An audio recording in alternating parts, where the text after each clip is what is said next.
Gebiet.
You can't hear me. That son of a bitch.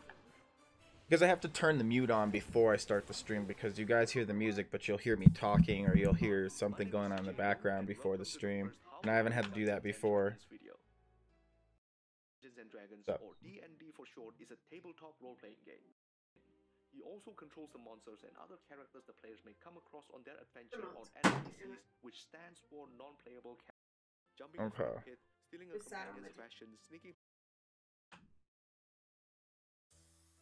Hi, my name is CJ Leung, and welcome to the first How to Play Dungeons and Dragons video. Over the course of a few weeks, we will go through different aspects of this game.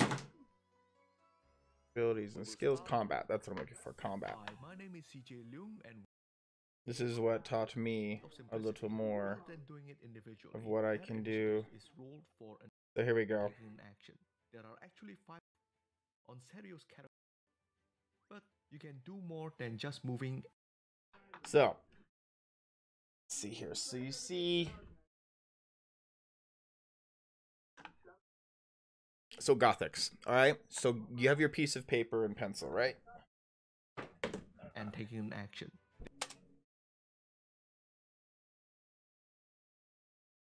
It's your boy Dom. What's up, Dom? We're doing some training in the fighting arena today. It's great to see you on this snowy afternoon. I actually have the date off. All right, are you ready, Sir Gothics? You got your piece of paper and pencil?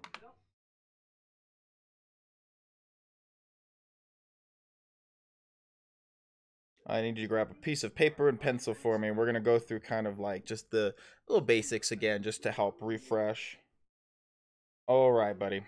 So down here, he has representation of the initiative, right? So he already rolled the initiative. It shows the rogue going first, the down here the fighter going second, and the enemies going like second to last. Okay, so that is the top of the initiative round, and then we get to every person. So every person has these 5 things on their boxes that they can do, and inside these boxes you can do a couple of more things. But so everybody can do 1 move, 1 action, 1 bonus action, 1 interaction, and 1 reaction. So go ahead and write this down as far as what you're allowed to do on your turn.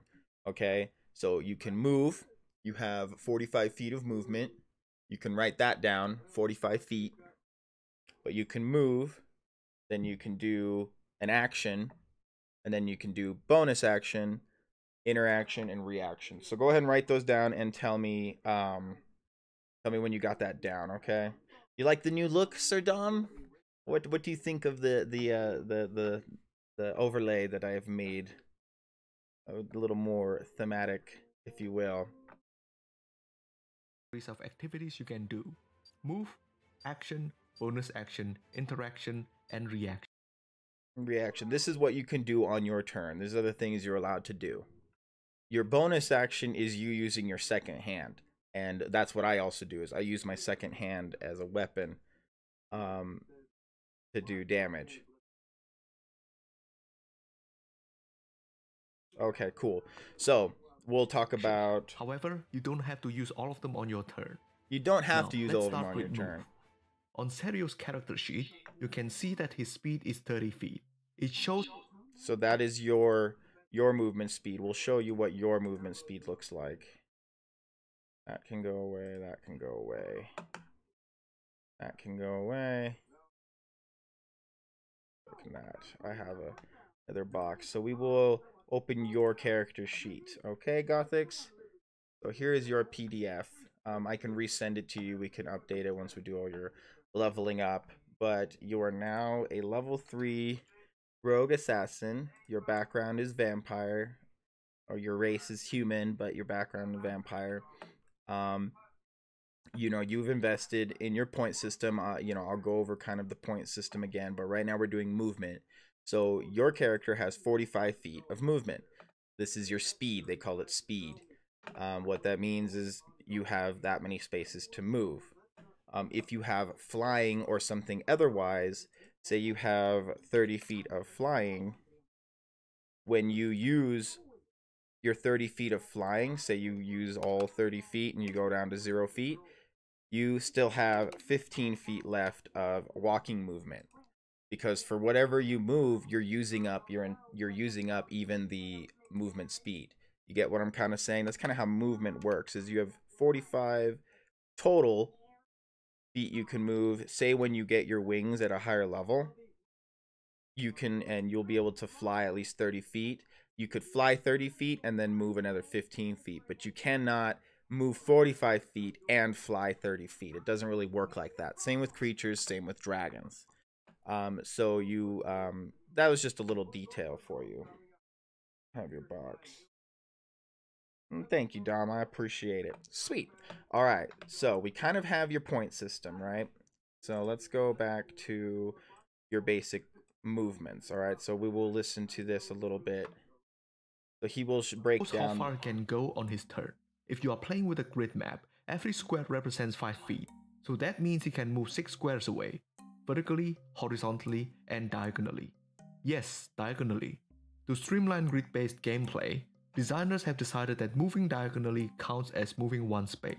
Combat can also take place in the theater of mind. Without using miniatures, players just roughly imagine where their characters are supposed to be. Grid-based combat is more tactical, while the other plays faster. Each have their own advantage. Going back to movement rules, moving through difficult terrains, such as this sticky slime patch, costs an extra foot for every foot moved. You can see that. So if you guys go through like difficult terrain, it's like another foot. So for every 1 foot you move, it's actually 2 feet. So that's, I haven't placed that in my consciously as like a DM. Like I do that if you guys are on difficult terrain. I will tell you it's difficult terrain. You don't have to keep track of it too also much. break up your movement, taking an action such as attacking between movements. You can drop prone, which costs no movement speed, but standing up takes up half your speed. See, you guys are aware of this, that standing up takes half your movement speed. When you are knocked prone, you have 30 feet of movement, or you have 45 feet of movement, it takes half your speed. So what, like 22, 23 feet of movement it costs for you to go from prone to standing? Whoops, Sergio just did something dumb. He had mindlessly entered the goblin's reach and moved out. Since he did not take a disengage action, the goblin used its reaction to take an opportunity attack. And you guys are aware of what opportunity attacks are. I was explaining the other day. You as the rogue I will start showing your ability that you will be able to do this and do a disengage as a bonus action, but at the cost of doing your second hand shot. So like you will, you've seen that when you move out of a character's 5 feet area, he takes an opportunity attack and hits you. Got it? You don't have to write this down. A whopping 7 slashing damage.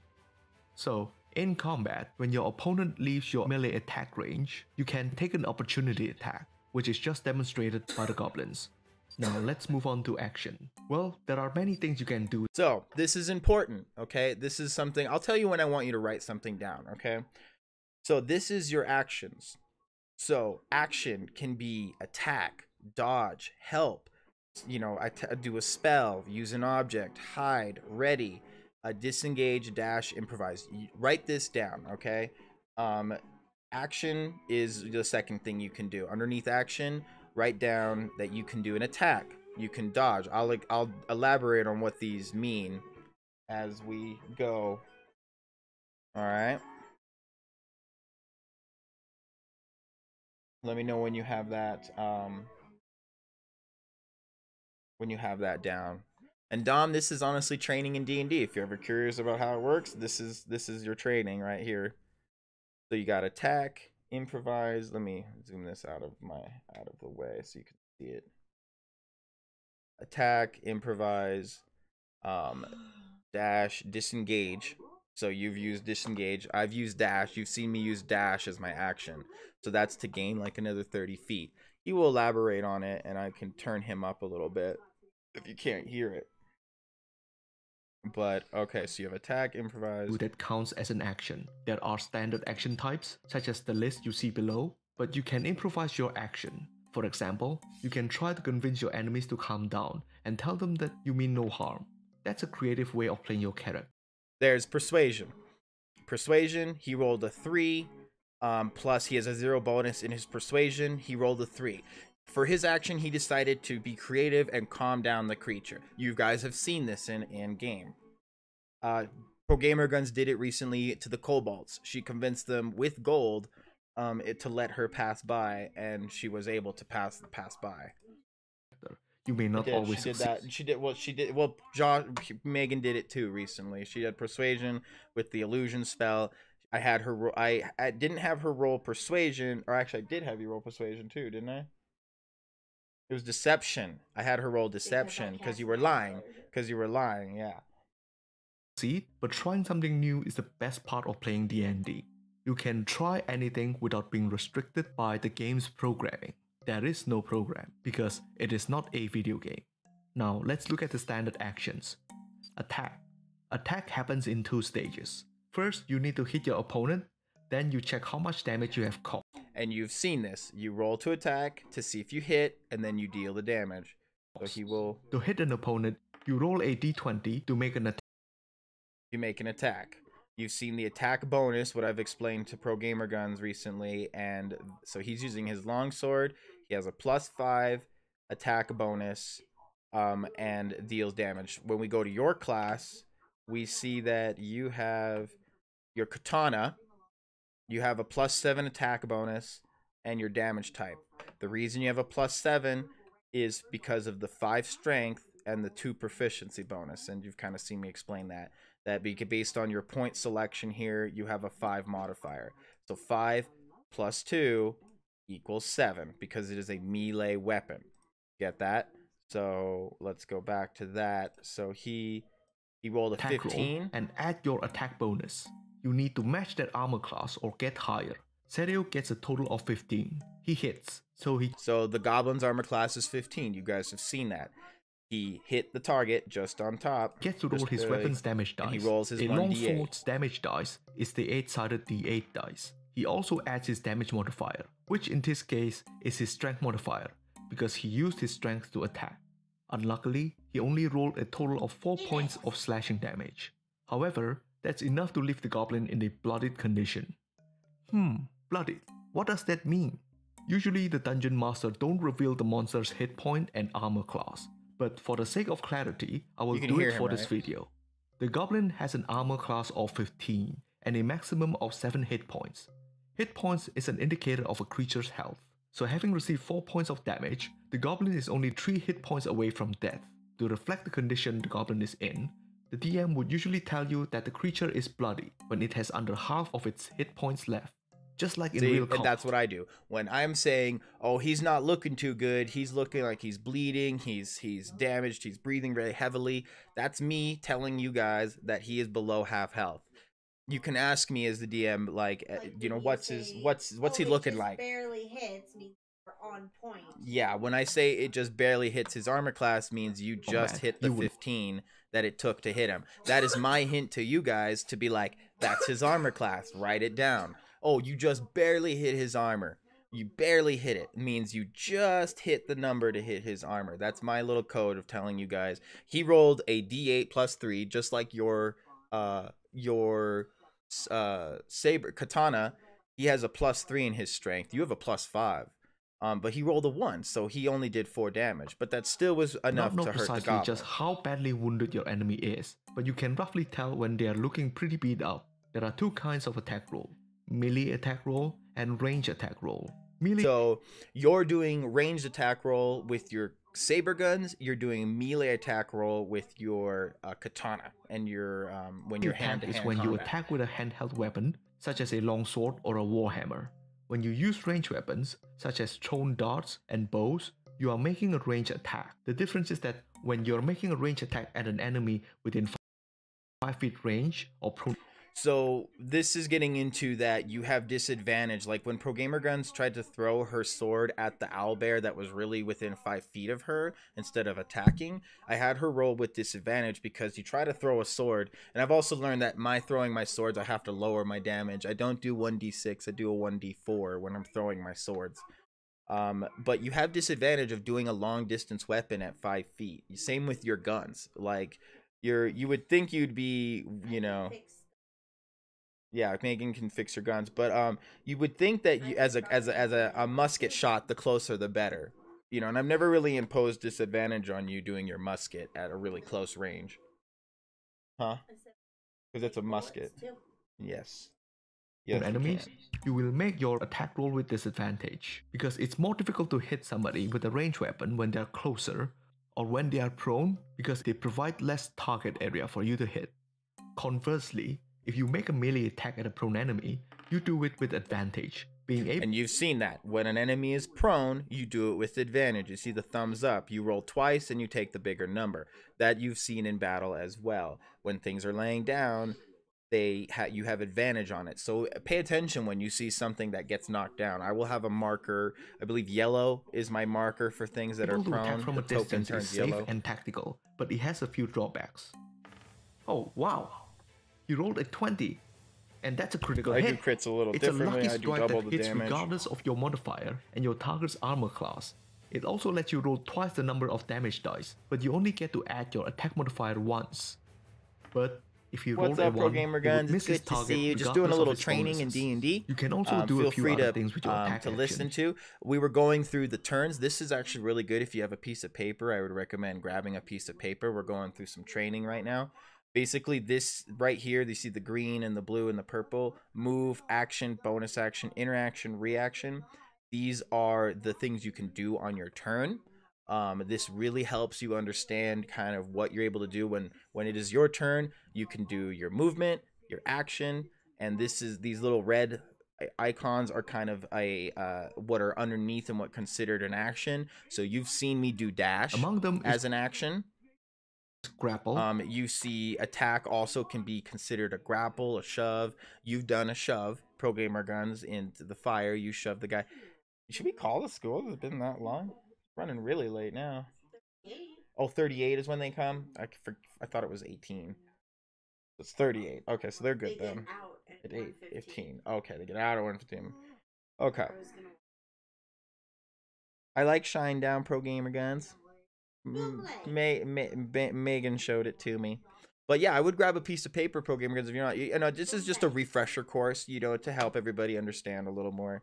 It kind of helps me understand more too, because I've had to watch this video a couple times, but this is my best thing. But this would help to write down that on your turn, you're allowed to do a move, an action, a bonus action, interaction, and a reaction.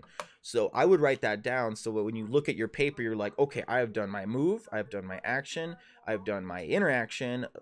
Reaction is a thing that's triggered. You can't choose to do a react. Well, you can if the opportunity comes along. You can choose to do a reaction or not. But reaction is like Megan's shield. Her fire shield is a reaction. A goblin moving out of your direction and you hitting it is a reaction. The opportunity attack. But all right, so you got all that, Gothics. So we're at move, action, reaction. These are what are considered an action. You've seen attack. You've seen dash, you've seen disengage, you've also seen kind of ready, readying your action. That's when you hold back and you wait for a thing to trigger. So we'll continue with the video if you can hear it. Hellish Rebuke. Yeah, thank you, Skullface. Hellish Rebuke is a reaction. That is Skullface choosing to use his level 1, level 2 spell slot to do Hellish Rebuke. When he gets hit, he consumes them with fire. And shove. As long as you have the use of a free hand, you have the option to substitute a melee attack roll with a grapple. It's a contest between your athletic skill and your target.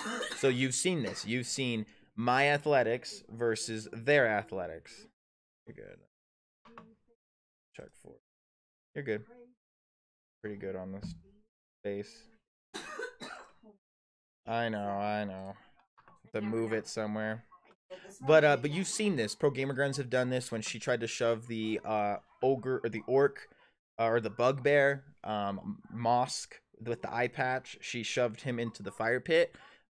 She failed her first one, I think, and she reattempted and she got it. But it is his athletics versus the goblin's athletics. So I have the goblin's stats as the DM. Your athletics, Gothics, you have a plus 5 in your athletics, not a 6. You have a +5 in your athletics. You haven't chosen it as a proficiency. You have proficiency. You chose Arcana, Acrobatics, and Insight. You chose Insight? Why do you have Insight? No, you didn't choose Insight. Oh, you did choose Insight, so that's why it's a 2. Yeah, we were just about to go see. Man, it's so snowy out there. Wisdom is a 0. Yep, so you chose Persuasion as well. So that is a +3 and a 2. So why is this a 7? I think we... I wonder why it's a 7. Shouldn't be. It should do it should be 3 plus your proficiency bonus, unless there's something that makes it 7. Huh. You're proficient in it, and it should be 5, 6, 7. Okay, it is. You're proficient in it. Why am I freaking out here? So +7. So what that number is, again, like I was telling Pro Gamer Guns, that is... Oh wait, your charisma is 3. Yeah, your charisma is 3, so it's 5. Your charisma is at a 3 modifier because you've chosen to have 17 points in it. Every 2 points above 10 equals a modifier. So it's at 17, it's rounded down. If it's basically as if it was 16. If it was 18, this would go up to 4. Because that's how the modifications for fires work. I might be losing you here. That's okay. Don't worry about it. It's all a little bit at a time. I do it once a day. Oh, you do this once a day for free. That's what it is. My bad. But is it feeling okay now? He does. What were you doing when it started? Weird. Started hurting. So was it your heart or was it kind of in the middle? Exactly. If you were to point. Probably have to go to the doctor. Like there? Okay. No? Okay. Alright. Alright, We'll give so you a tablet and we'll give you a break from school, okay? back to the fun stuff, okay? So that was just what I was trying to bring up was it was your athletics. I don't know. I have not touched it. Athletics versus the goblins' athletics. Right? I don't touch it, so it's not my fault. Yep. I'll remember that. So 5 plus Daddy loses his phone. your 5 plus your whatever you roll, Gothics, alright? So he rolled a 7 plus his 5 equals 12. The goblin rolled a 3 plus his -1 because goblins have a -1 in their strength. So the goblin rolled a 2. That's kind of how shoving works. You've kind of seen that in action in our D&D sessions, okay? Target's athletics or acrobatic skill. If you Or overcome your acrobatics, my opponent, choice, I their think. speed will drop to 0. Basically, you are holding them in place. If they want to escape the grapple, they will have to use their action to contest your grapple again. You can drag or carry the grapple creature, but your speed is half. Unless your speed is half. So Pro Gamer Guns, if you want to grapple somebody and they are equal size, you use 30 feet of movement. You can only move 15 feet because you're halving your movement because you're using 2 for every one. Creature is 2 category size smaller than you. Using the same mechanic as if it's 2 categories sizes smaller, I believe it uses. Let's see what he says again. If you roll a 1, it will skill. If you overcome your opponent, their speed will drop to 0. Basically, you are holding them in place. If they want to escape the grapple, they will have to use their action to contest your grapple again. You can drag or carry the grapple creature, but your speed is half. Unless the creature is 2 category size smaller than you.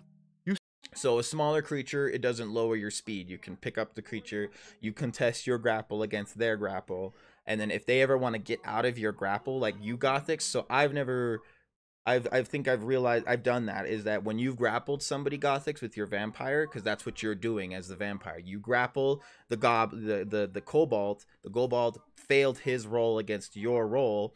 That's why it helps to invest in strength when doing like strength-based things. So your 5, and plus your athletics or acrobatics. So Dex acrobatics would be 7. I'm gonna have to go through this again because I swear to God, it's just not, the numbers are not adding up. History, you wanted religion. I remember that. Or did we switch things around? I think we switched things around. You didn't want religion. You do have stealth and you're an expertise in stealth. I remember that. Rogue level abilities. Okay, so the grapple, and every time that he wants to try and get out of your grapple, he's going to roll against it. Don't worry about writing it Using down. the same mechanic as grappling, you can shove a target. Succeeding in shoving a target allows you to push him 5 feet away or knock him prone. Some classes, upon reaching a certain level, get the extra attack feature, which means that they can attack more than once as their action, which and you will get Gothics, Pro Gamer Guns. I believe Skullface does can even too. pick different targets Not sure. for each attack. Another standard action you can do is dash. Grant, being a dwarf, can only move 25 feet 25 on his feet. turn. Now you guys have seen this in action. I will use that. I will use my movement. So boom, use but my if movement. you use this action to dash, but then I use my action to dash. Gothics, you've seen this. Pro Gamer Gun, Skullface, you guys have seen this. I'm using my action he to can get move again in the same turn. 30 so in feet. this case, he can move a maximum of 50 feet. There Dodge you go. lets you focus on avoiding attacks. If you take this action, opponents will... So instead, you can take dodge as an action. Now, I would write this down. Gothics, this is called the dodge action. You, like, say you were stuck in that room with the zombies, okay? With the zombies in the ash zombies. You remember that? And you're stuck in the room and you're like, I'm not exactly sure what to do. You can do dodge, and basically the next attack towards you, like anything attacks towards you while you're doing the dodge as an action, has disadvantage. So you most likely will dodge their attacks. You're like, I'm stuck in a room, I don't know what to do, I'm just gonna use my action to dodge. And you're like, okay, so that whole time until it comes back to your turn, you're just dodging people and they have disadvantage on you. So write this down. Underneath action, write down dodge, and you enemies have disadvantage against you. So you can, instead of attacking or knowing what to do, this will help you. Pro Gamer Guns, you should like listen to this too, is you use dodge as an action and nothing can really, you know, things might still hit you, but they have disadvantage. So will attack you with disadvantage until the start of your next turn. And you can make dexterity saving throw with advantage when the situation calls for it. Oh wow, I didn't know that. So on top of it, for me, if you're doing like a dexterity saving throw, say a dragon, you did dodge as an action, and a dragon comes out of nowhere and does a breath attack on you, and I have everybody making dexterity saving throws to try and take half damage. You would have advantage on the dexterity saving throw because you had used your turn to dodge. Like, you're basically, instead of being aggressive, you're using as a defensive movement. So you get that? So you have dodge and that as an action. Dodge is a very good action. I'll probably be using it a little more now. I'm kind of learning with you guys a little bit too. I know most of my basics, but this stuff will help me understand more too. So do you have that down, Gothics, and Pro Gamer Guns?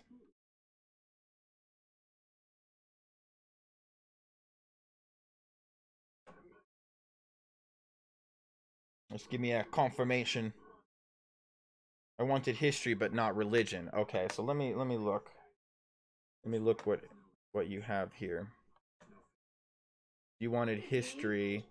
I have you at acrobatics, arcana, deception, insight, persuasion, and stealth. Now, I will have to look into, I believe because of your race is the vampire. Let me see here. Bookmarks. I will look up vampire race. I have it saved on my phone. D. Looking for, there's a fucking Bing, man. Not that long. Why?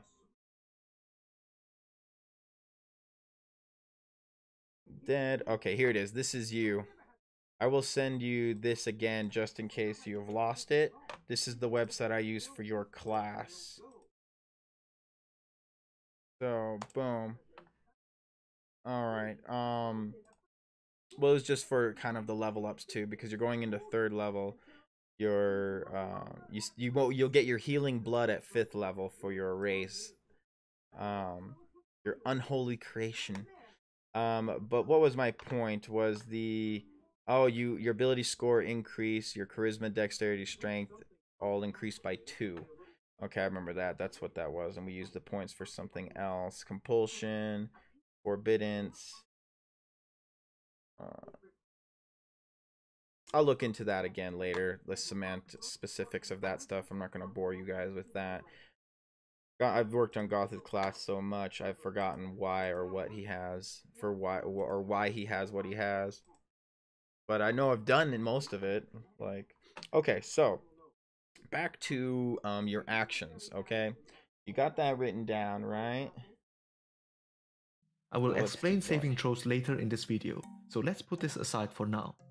Disengage. This action allows you to So as an action, you chose to disengage. Move out of enemies' Means you get to move out without getting taking in trouble. any opportunity attack. Had Serial You've taken done this this. action before moving out of the goblin's reach, they wouldn't have been able to attack him. There are 2 kinds of help actions. You can use this action to give another creature advantage on their ability check before the start of your next turn. Grant the dwarf is encouraging Laroline to persuade the monsters to put their weapons down, but despite the advantage given, Laroline rolled miserably, and so this was a ability check. You can give them advantage on ability check. I'm not sure if it gives you advantage on the attack. Or you can also use the help action to aid your ally, letting them attack an enemy with advantage. Okay, so that's what it is. So you just saw that. So as a turn, you can be like, I want to help Pro Gamer Guns on her next attack because she's telling me she wants to try and persuade the goblins.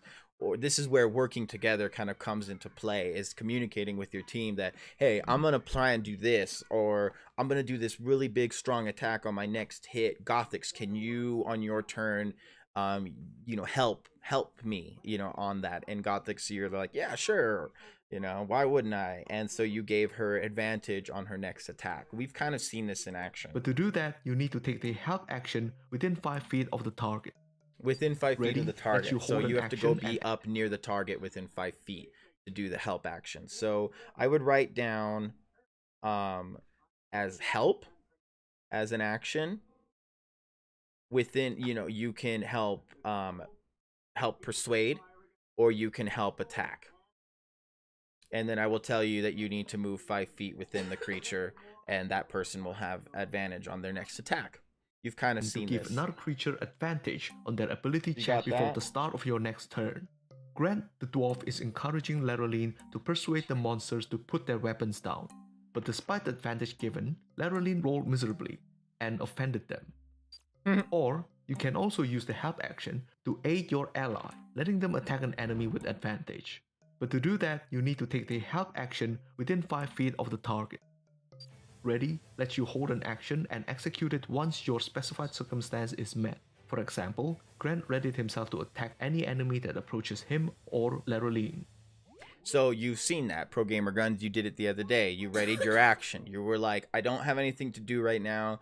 I want to be useful, so I'm going to ready my action and wait for something to attack me or Gothics. He said him or Laroline. So if something does attack, you can, boom, out of initiative, go and attack this person. Laroline spends her turn grumbling about getting into another stupid fight. So let's skip her for now. At the goblin's turn, the goblin at the back recovers from his state of surprise. Meanwhile, the other goblins are approaching the player characters. Grant used his reaction to execute his readied action. See, he used his reaction to do his action. So he actually uses his reaction to do the readied action. That's important for me. The attack hits. That's important for me. Grant killed a ready action. I just need to write it down because it'll go to memory easier for me. Action uses reaction. So you can't do Hellish Rebuke and a reaction or a opportunity attack in the same turn. Goblin in one lucky hit, but another goblin approaches. Or same and round. Grant can't do anything because he's out of reaction. He would get his reaction back at the start of his next turn. On their turn, the orcs recover from their state of surprise. Now, we are moving to the next round, and we are back to the top at Winnie's turn. While the enemies are distracted, she's using the opportunity to move out of their sight and hide. She rolled 17 for her stealth. That's higher than their passive perception, so she succeeded in hiding. The enemies need to use their action to search to be able to find her, so she's safe for now. Okay. On his turn... Okay, but you notice she went out of sight. So this is something for you as a rogue, Gothix, is that you have movement left and you go out of their sight and you're using your... Grant used his reaction to execute his ready action. The attack hits. Grant killed a goblin in one lucky hit, but another goblin approaches. And Grant can't do anything because he's out of reaction. He would get his reaction back at the start of his next turn. On their turn, the orcs recover from their state of surprise. Now, we are moving to the next round, and we are back to the top at Winnie's turn. While the enemies are distracted, she's using the opportunity to move out of their sight and hide. She rolled 17 for her stealth. That's higher than their passive perception, so she succeeded in hiding. The enemies need to use their action to search to be able to find her, so she's safe for now. I need to write that down too, so...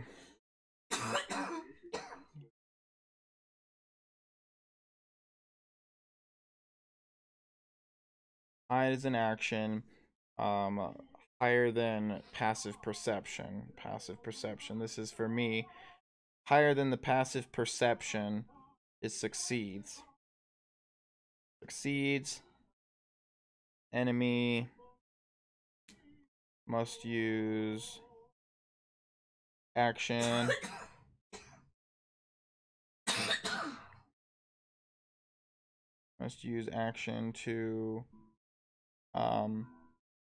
to search for you. So that was what the rogue just did. This is why I'm learning too. Higher as an action, higher than passive perception is succeeds. Enemy must use its action to search for you. Okay, that's for me to learn. That's for me to understand as a DM. On his turn, Serio uses a healing potion. He regained only 4 hit points.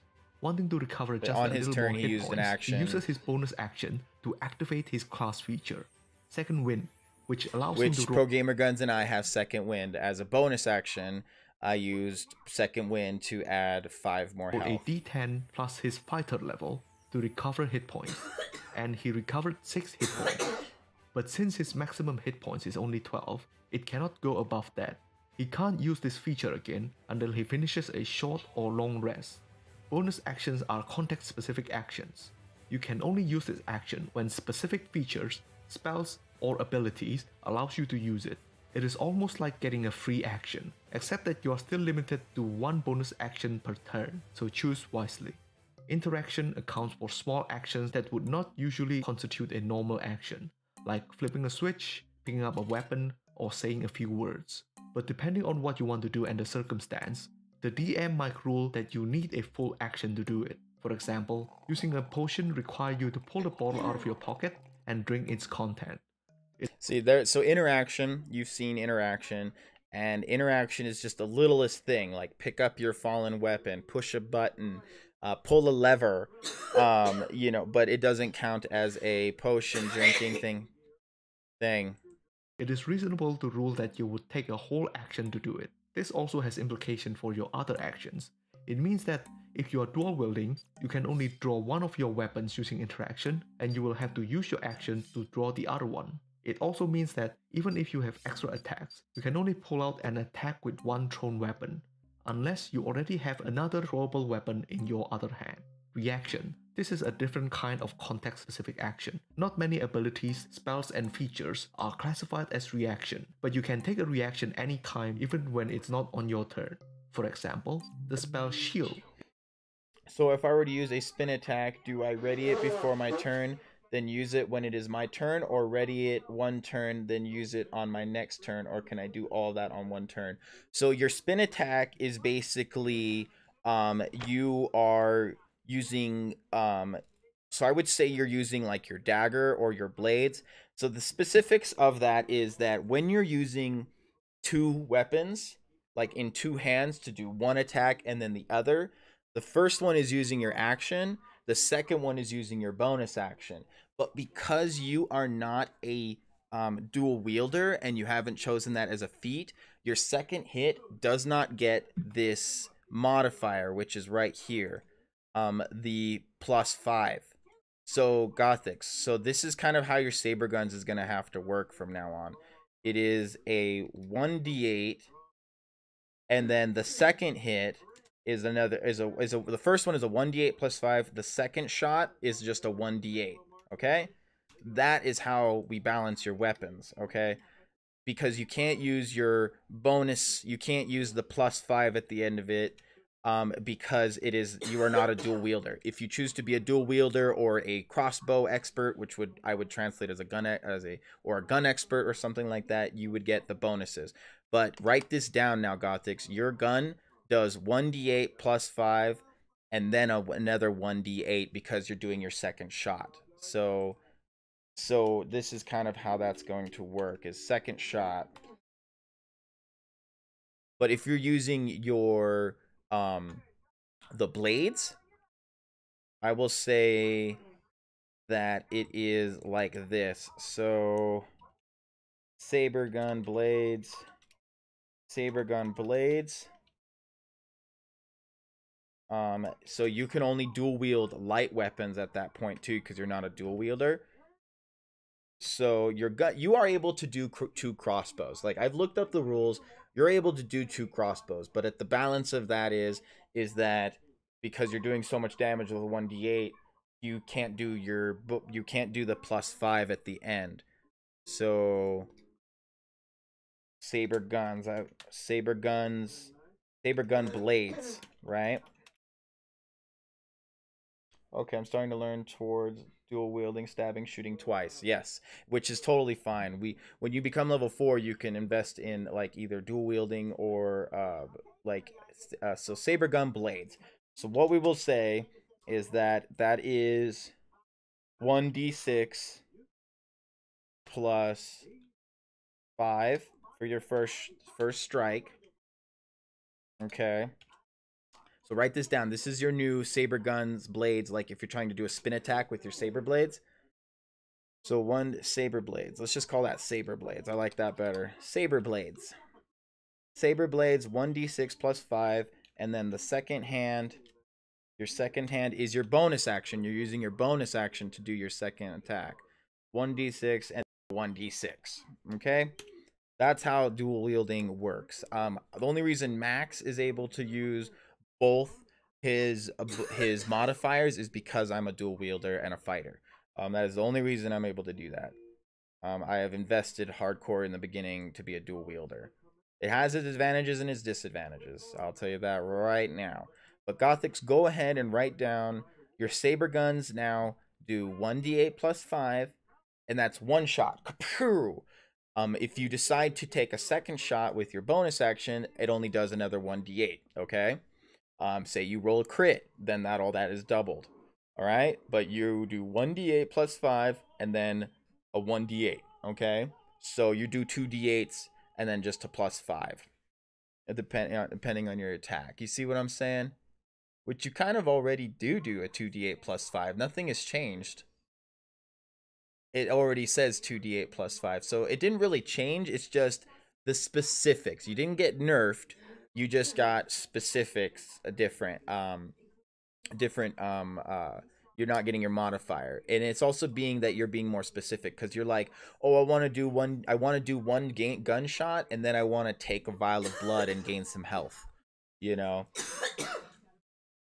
I would say that, like, you could start gathering blood and consider that a healing potion, you know, or something like that. Or you do your grapple and you do, you succeed in your grapple, then you do your bite, your damage for your bite, and then the 1d12 to gain the health. I think 6th pound is going to be a complex one. 6th level. So you didn't get nerfed. But your saber guns does a little less. Your bullets do stronger damage. This is considered slashing damage, okay, for terms of immunities and stuff like that. I do S for slashing. I do your katana slashing, slash. This is for immunities and stuff. Daggers are piercing, so pierce. This is more for me. You really don't have to be too too specific on it, but piercing is your bullets. Your bullets do piercing damage. So 1d8 plus 5, your second attack is a 1d8. So our second hit is a 1d8. Honestly, I don't need to write this down for me. I mean, you didn't really get nerfed or anything. It's just a specific semantic. You also still have your compulsion. You, as an action, you target must succeed a DC 17 Wisdom saving throw or see you as a trusted friend. So you Gothics can start convincing people more. DC 17 is very hard to hit, especially for a lowly creature. But then Gothics, you can do your saber blades. So you do, I want to do my spin attack, so you just do as an action. You can do that on one turn. You don't have to ready it. If you decide that you are going to dodge, then you don't do attacks. You're just imposing disadvantage on everything around you. Megan has a cloak called has a ability called Blur, which she imposes disadvantage on creatures trying to hit her because she's, you know, kind of looks like she's in two images and they don't see her.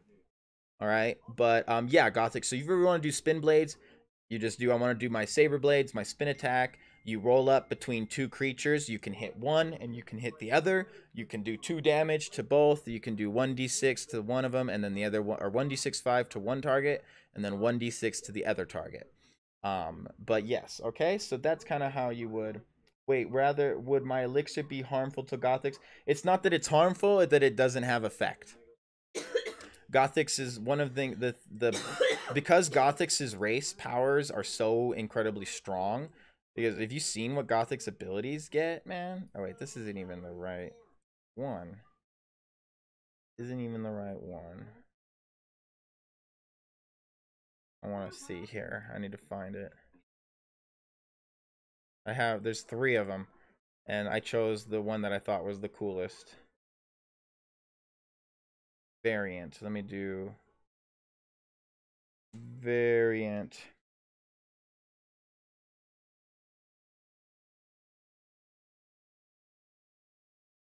I want. It's a hard one to find. That isn't the one. Here, we'll go in order. So this isn't the one because it tricked me. You have a whole skill tree. That's not it. Vampire. Not roll 20. Vampire race. Thirst for blood. Nope. Variant. I had it on my old phone.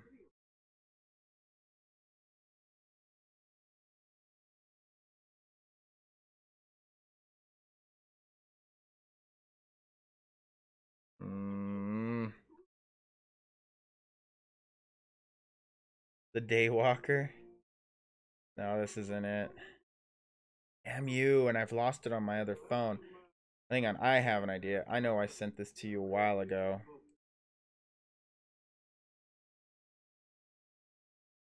I sent you. Here's my latest. Let's see here. GitHub fantasy map generator. Let me see if I can find the old message.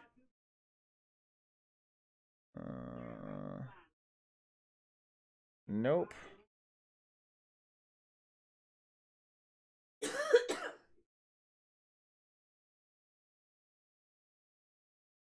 We talked about this a long time ago. Here we go. This is the one. No, it's not. Oh, no, there it is. Yeah. Multi-attack, legendary resistance, flight. Okay, this is the one. Unholy creation. So it is the one. Okay, it was right. Sorry. So we were on the right one. I'm just going to save this just in case. Done. All right. So I did send you the right one. It didn't look the same. Undead. You're an undead creature. Necrotic damage does not affect you. You also need 1 ration of blood every 5 days or your body begins to cease functioning. On the 5th day without blood, the vampire is unable to heal and takes 1d20 of damage every hour and rolls disadvantage on everything. The vampire drops to 0 hit points from this. They are paralyzed until force-fed blood. Then they regain 1d20 hit points taken from loss. So you need blood every once in a while. Unholy creation, I believe, is what... Forbiddance. Luckily for every living creature, a vampire cannot enter a residence without an invitation. So you can go to public places, but a person's residence, you actually will have a block. So remember that. Let's see here. Sunlight hypersensitivity, which you don't have hypersensitivity because you have the Ring of Brothal that Blue gave you a long time ago. At 9th level, you can summon creatures. At 19th level, you have the ability to fly. For stake to the heart. This is kind of one of the technicalities. If a piercing weapon made of wood is driven into the vampire's heart, the vampire begins to desiccate and is paralyzed until the stake is removed. However, if this happens when a vampire is at 0 hit points, they spontaneously combust and are destroyed. The soul of the vampire relieves the burning corpse and seeks its final resting place. It may be captured and used as a component to a spell. So basically, Gothics, you are a little harder to kill, but that's kind of why you survived. But you, if say a boss gets a wood stake in your heart and you lower to 0 hit points, you're gonna be in big trouble. Undead compulsion. Now, where is at first level you can use sharp planks to healing blood manipulation. Well, I'm not seeing anything about not being able to take the healing potions, and I swear I read that before. But if I don't see that again, 5th level, while creatures are grappled by the vampire, incapacitated, restrained, you do a 2d6 plus your dex, which is 5, so 2d6 plus 5, plus 2d8 necro damage. Jesus Christ. You do a lot of damage if you do biting. If you bite things, you do biting pretty bad. The amount of bite damage increases as you gain levels.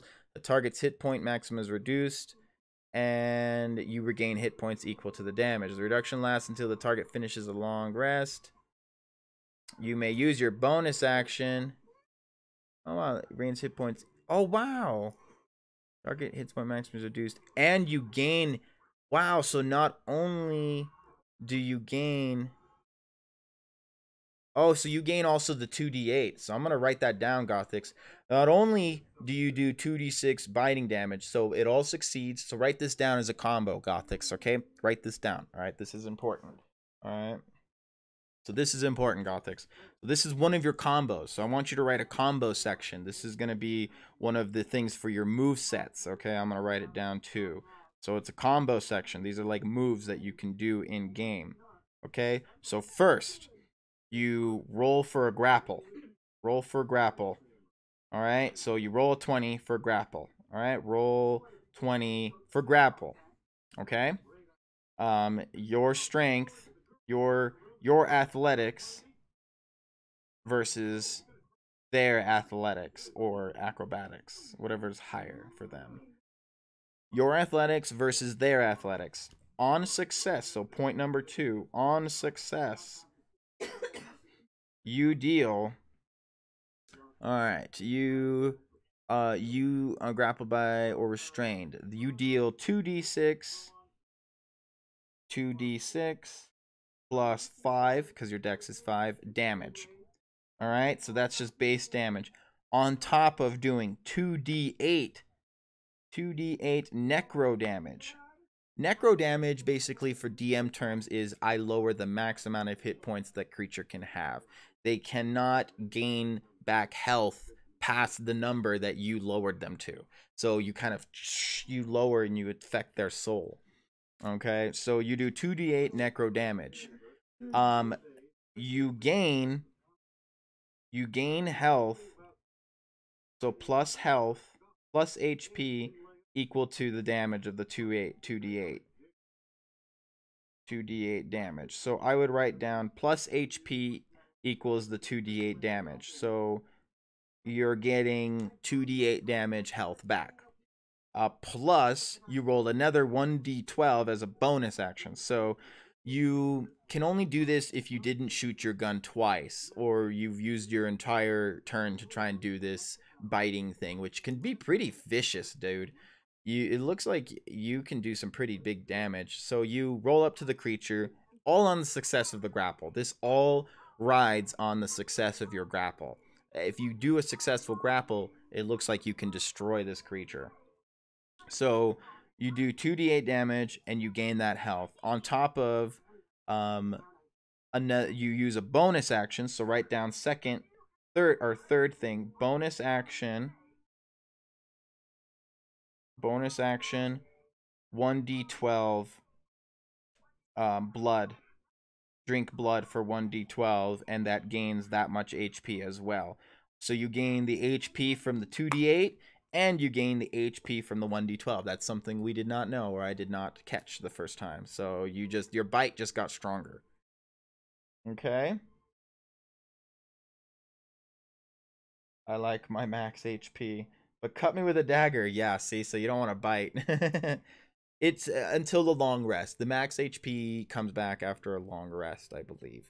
But if you can also bite a willing creature. Also. Finish a long rest. The reduction lasts until the target finishes a long rest. You may use your bonus action to drink their blood, dealing 1d12 damage.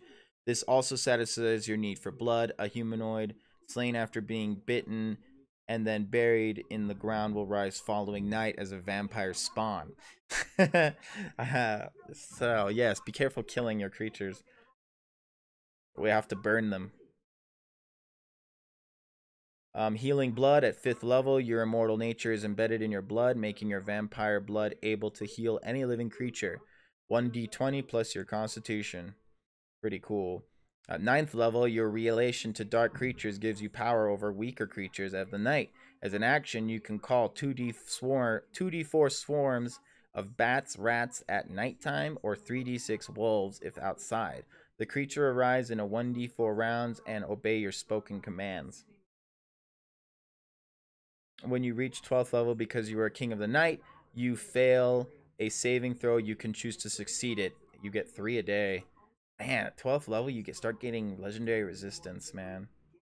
That's insane. So that means you can just choose to succeed a failed saving throw. So say something tries to take you over, like that wizard, and I had you do a wisdom saving throw for charm, and you failed it. You could be at 12th level. You can be like, I use a legendary resistance today to just succeed, and you're like, holy shit. No worries, I will special Naga knife for you. You guys are ridiculous. So Gothics, if I'm not reading this correctly, I think you get the 2d8. A long rest, you may drink their blood. This also satisfies very neat. Dealing 1d12 damage. So it looks like you actually don't get damage from the 1d. You don't get health from the 1d12. You get health from the 2d8. And that damage will increase as you get more. So the bite at 5th level does 3d6. When does the 2d8 go up? Where's your bite? Find your bite. Unholy creation. There we go. Unholy creation. Humanoid creatures are turned when a vampire bites it. That creature is buried in the ground and then rises the next night. The result of this process is a vampire spawn, which is not a true vampire. Vampire spawns are pawns of the vampire that turned it and are completely under the control of their sire. But if a vampire spawn drinks the blood of a true vampire, it will become a true vampire like the one that turned it. Oh. The undead. Vampires or pale humanoids are neither dead nor alive. They are undead, feeding from life force of living beings. They have dark, even reddish eyes, long, sharp fangs, and retract at will. They are known for their strength, speed, and charm. They can be very deadly combination. Apart from their gained undead appearance, they look similar to whatever they looked like in life. I am not seeing the no holy potions anymore. I will have to see if I know I read it. I didn't make it up. I didn't want it. The choose grand, you have to see locations. Behind coffins, spend the night sleeping hours beneath the ground. The rest of the place are well guarded by traps and other creatures of the night. Alignment. Elf power to rule scenario. Wrong time done at night. No matter vampire on time dwelling in darkness. Well, vampires are immortal and do not age a day from when they are turned. can see in dim light. Control the mind of another. Well, I'm not seeing it. Forbiddance. Luckily, as they become better acquainted with their mortal form. Blood manipulation. Yeah, I'm not seeing it. So as far as I can tell, I guess you're okay. Maybe I read it on a different class. Alright, well, so until I find that again, I will say that you're okay with healing potions. I might have read it in the other classes and I just didn't realize it or something. But I'm not seeing it, so healing potions are okay for you. You are undead. Narcotic damage does not affect you. You need 1 rash of blood. Take 1d20 damage. They regain. Okay. That's okay then. Sunlight burns. Vampire takes 20 damage if you don't have your ring on you. Okay. Alright. Sounds good to me. Alright, so healing potions are okay. You can write that down. So this was your bite move. Okay, so you're not gaining the 1d12 health. You're gaining the 2d8 necrotic. So that's even better because that's 16. Okay. So you do another 1d12 damage though, and this suffices your bloodlust. So your combo move is your bite. Okay, this is like your vicious bite. All right, that's the name of your vicious bite. So you have your combo down. I'll buy him 2 vials, put my blood in. No, it's fine. I only reason I incorporated that is because I thought that was a rule of your class. But if that is not a rule of your class, then I'm not going to impose that on you. That's screwed up. You can still heal from blood, which is fine. That's just a bonus of being a vampire. You know, you have these bonuses because you're a vampire. But so so your combo move, right? So have this written down. You roll a 20 for a grapple. Your athletics versus their athletics. On a success, you do a 2d6 plus 5 damage, and then another 2d8 necrotic, and you gain that much health back, whatever the 2d8 is. And then as a bonus action, you can choose to add another 1d12 damage. So, I mean, holy crap. So 12, 16, 17, 18, 19, 20, 21... 21 is 32. You could almost do 33 damage in one hit at this level if you got max on all dice rolls. Pretty crazy. Alright, so you got that combo down, right? That was your combo. Okay. That was one combo. I'm going to roll with it anyway. Okay. Sounds good. We'll just come to an agreement. With reaction. On his turn, Grant finished off the wounded goblin. On her turn, Laroline uses Burning Hands on the orcs and the remaining goblin. You can also use your action to cast spells. Spells are complicated, that's why I'm saving it for another episode. But just going through it briefly, some spells are so powerful and cover such a wide area, the targets are the ones who had to actively resist against it. Now this is where saving throw comes in. Let's imagine that this is the orcs saving throw column. The Burning Hand spell she had just used caused 3d6 dice of damage. This was a spell that is called Burning Hands, and it does 3d6 damage. So she rolled 3d6, and the animals, the creatures, will do a dexterity saving throw, because that's what the spell calls for. She rolled a total of 15 fire damage. That is enough to incinerate one of the orcs and that goblin. To resist against it, the orcs can roll their dexterity saving. So all these 3 orcs, you've seen me do this, is they're all rolling their saving throws. So one orc rolled a 13, the other orc rolled a 10, and the last goblin rolled a 7. They need to hit the number 13. That number changes based on the spellcaster's strength and how they change. So Megan's spellcasting thing is like 15 right now or something. Like they have to roll a 15. If they match or get above her spell save DC, that would reduce the damage received by half. DC means difficulty class. It represents how hard it is to resist against the caster's spell. One of the orcs succeeded in his saving throw, and he received a rounded down damage of 7. Grab combo. Let's see here. Gothics, we work together more often. We grapple them together, and I do a 1d8 to them, then you bite. Absolutely. So you would be like, I use my turn Skullface says, I use my turn to move over here next to the goblin and help Gothix on his turn get the grapple. So Gothix would have advantage on the grapple, and then you would on your turn, or you would try to grapple yourself. You wouldn't have advantage, Skullface, if you tried to grapple first, but Gothix would have no problem getting a bite in. So Skullface would do strength, but remember, Skullface, you do not have strength, you have charisma, and the only reason you're doing high amounts of damage is because your skills and abilities use your charisma. But if you're doing a strength check, Skullface, against a goblin, you're going to have to use your strength ability modifier or your athletics modifier. So what is that? Your strength is 0 and your acrobatics is or your athletics is 0. So you would actually have to be very careful. You might have to have Gothix do it first and then you do it second, because Gothix has the strength. Gothix has the strength to do it, and then you have the strength to come in and get another a hug in and smash them. We can try this in battle, okay? So let's try this. Okay, so we got Gothix. Gothix, you find yourself in the training arena. Zero takes a couple step back to go chomp on some grass, digital grass. Let's say we get some hobgoblins in here. Hobgoblins form in 3 different styles. One of them gray with a couple of scars on his cheek. The other one wearing some commanding type armor. Right, so let's practice this, okay? So, we won't have initiative because this is all practice, okay?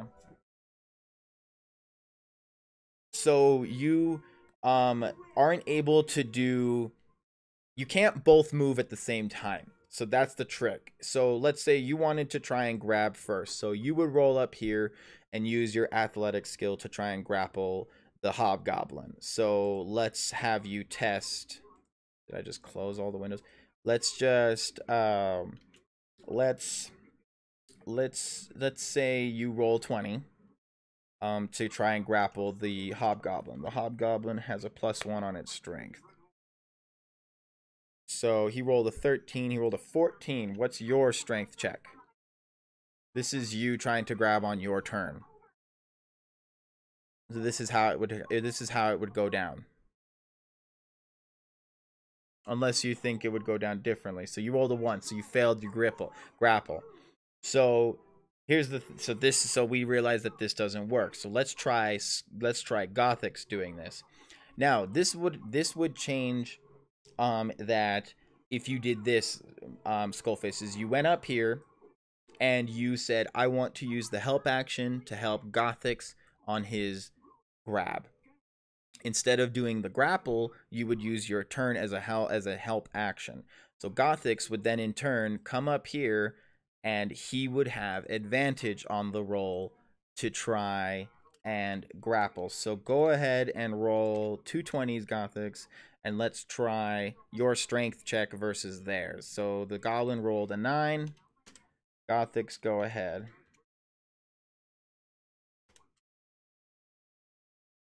Twice.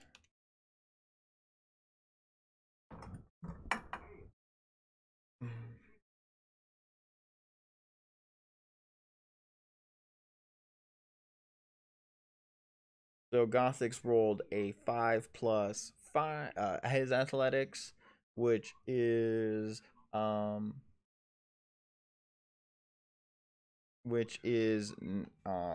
does that say a 6? I don't know. Your athletics is a 5. So you rolled a 10. So 10 versus 9. 9. You win. Okay, so 10 versus 9. So Gothix, because Skullface helped you grab, Gothix now has the creature grappled, and we will mark it as color. So, boom. Target is grappled. That color is... And now, Warlock, or Skullface, you have advantage on the next attack. So say you want to grapple him, you don't even need to roll for that. I would say it automatically succeeds because Gothix is grabbing him. But Gothix, since you succeeded, go ahead and roll your Gothix, roll your 2d6 2d6 plus 5 and your 2d8. Gothix, roll your 2d6 and your 2d8. So you got 3. So 3 plus 5, so 8, 9, 10, 11, 12, 13. So it's 13 for the first.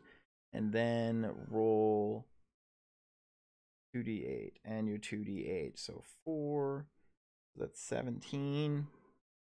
And one more.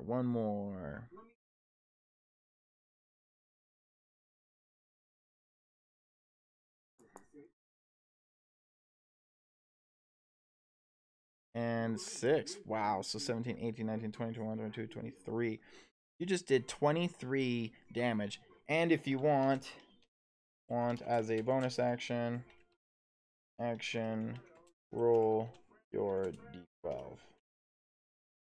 And if you want as a bonus action, roll your d12. So that's 23. Dude, you went up to this hobgoblin, and not only did you grab it, you started sucking the blood, and you just see that his fit is just as it kind of as you damn, do 12. This guy just falls to the ground. So the combo didn't work exactly as you planned, but there is no way besides Skullface taking his waiting to do his turn and do it with Gothix, then both of them can move together. Like Skullface says he readies his action, he's doing the ready action. So Skullface, this is how your combo would work, guys. Is if I were to think about this, is you would ready your action, and your trigger is Gothix going for the hobgoblin. So when Gothix's turn comes up, which could be next, could be first, could be whatever, you would go with him, and you would both attempt to grapple with advantage. Both you guys would grapple with advantage. I think that's how it would work. And then once you grapple, Skullface, you would do your damage of your bristles or your spikes, and then Gothix would do his damage with his bite. But Gothix, you just like murdered that fool. Can Skullface punch him while I'm drinking? Yes. Yes, since he's grappled, and I would basically have Skullface roll for damage, because when or I roll with advantage. Skullface would roll his attack with advantage as Gothix is holding him. Skullface would attack with advantage because the guy's incapacitated. So that would be your guys' combo. So Gothix, let's say the initiative is Skullface, then Gothix, then Max. Okay, Skullface is like, I'm going to ready my action. Gothix, let's do our combo.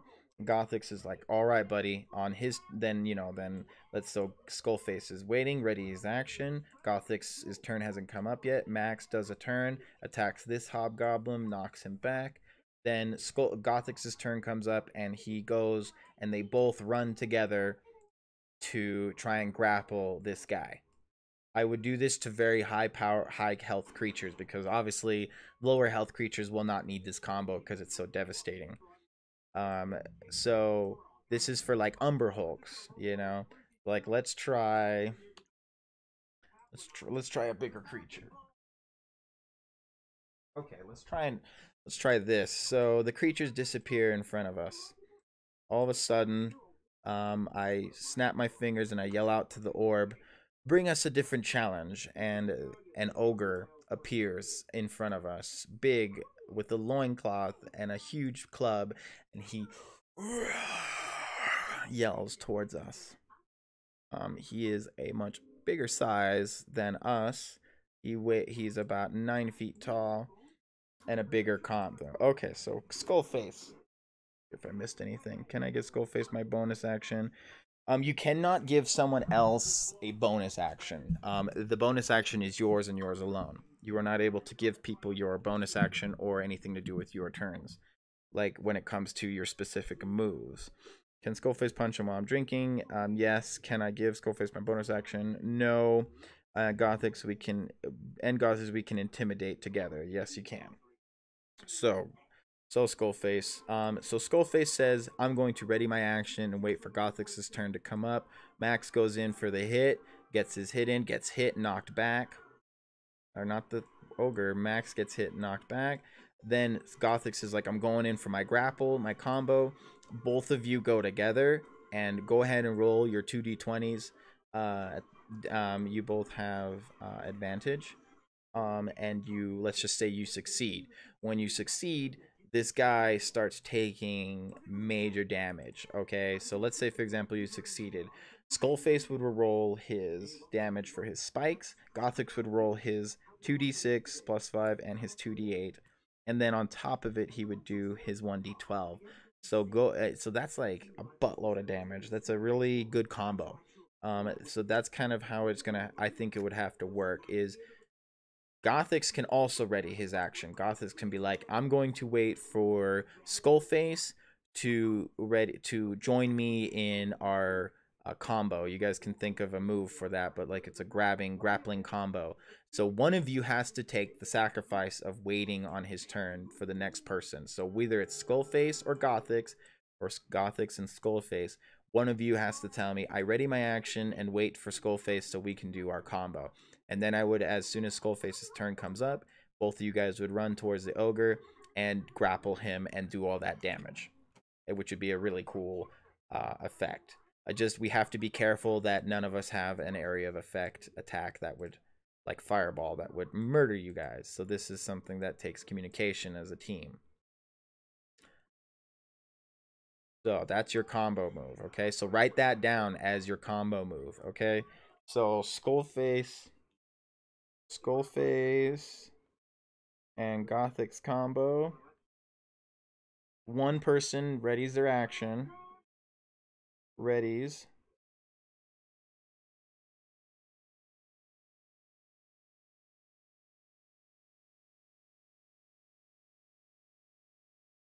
Or help. It's help. I think it's they move to help. So you're not readying your action, you're moving to help. Okay, it's help. So one person moves to help. Help action. Uses their help action. So you, Skullface, use your help action and you move within 5 feet of the ogre. And then Gothix, you move in on your turn, and then because Skullface is helping you and you're moving with him, you both have I believe, I'm curious.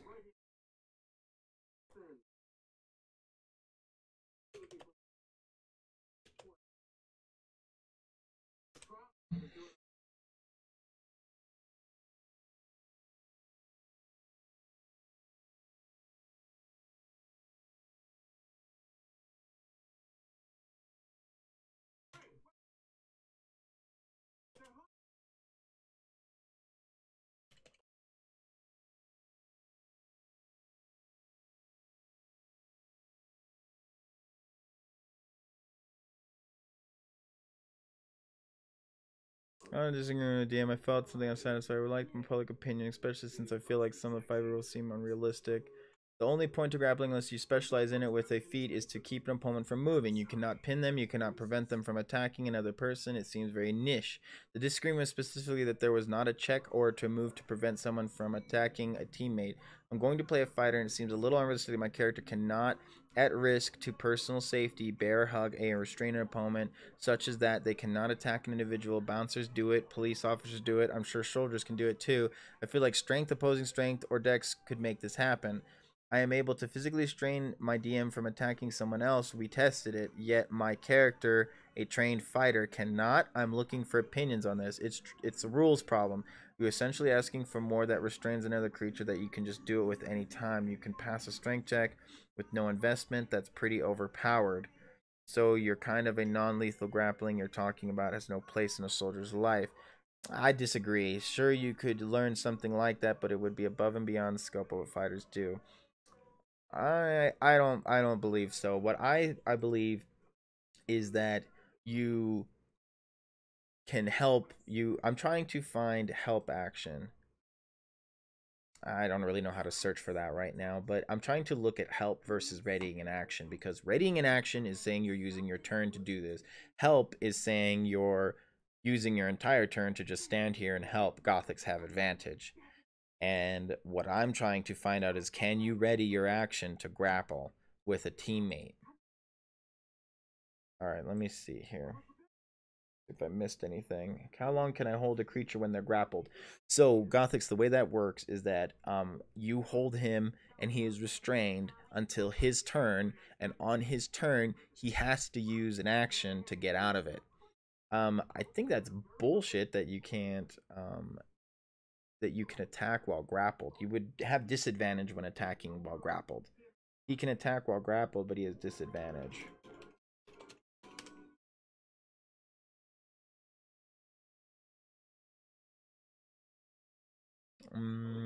Grapple.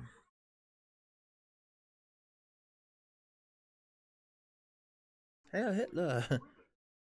Dodge, disengage, ready, surge. Ranged, melee, 2-weapon, grappling. When you grab a creature and wrestle with it, you can use your attack action, make a special melee attack. When you're able to make multiple attacks, target your grapple must be no more than one size larger than you and must be within your reach. Using at least one free hand, you try to seize the target by making a grapple check instead of an attack roll. Athletics versus athletics. Acrobats versus acrobatics. If you succeed, the subject target is grappled condition. And specific things to end it. So conditions, let's look at your conditions. So grappled, a grappled creature's speed becomes 0 and it cannot benefit from bonuses speed. The condition ends if the grappler is incapacitated. The condition also ends if effect removes the grappled creature from reach of the grappler, and the creature is hurled away by the Thunderwave spell. Creatures can't take actions or reactions. Is incapacitated. So it cannot take actions or reactions. So it can't. It has to get out of the grapple. See, that's wrong. Then the Reddit is wrong. He cannot attack during a he cannot attack while he is grappled. So that is a misunderstanding on whatever that guy's DM is doing. So you grapple, every turn it comes to that creature will try to get out. So again, he will roll a contest against you. So think of it this way, Gothics, you're holding the guy down, and then when it comes back to his turn, he's going to try and shake out. So I will have you roll another 20. So roll a 20.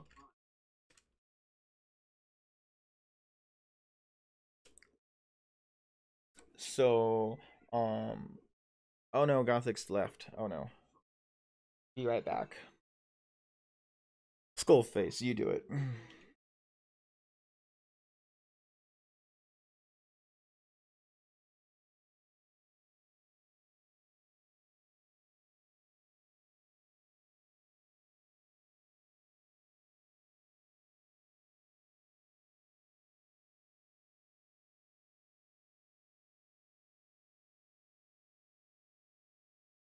Okay.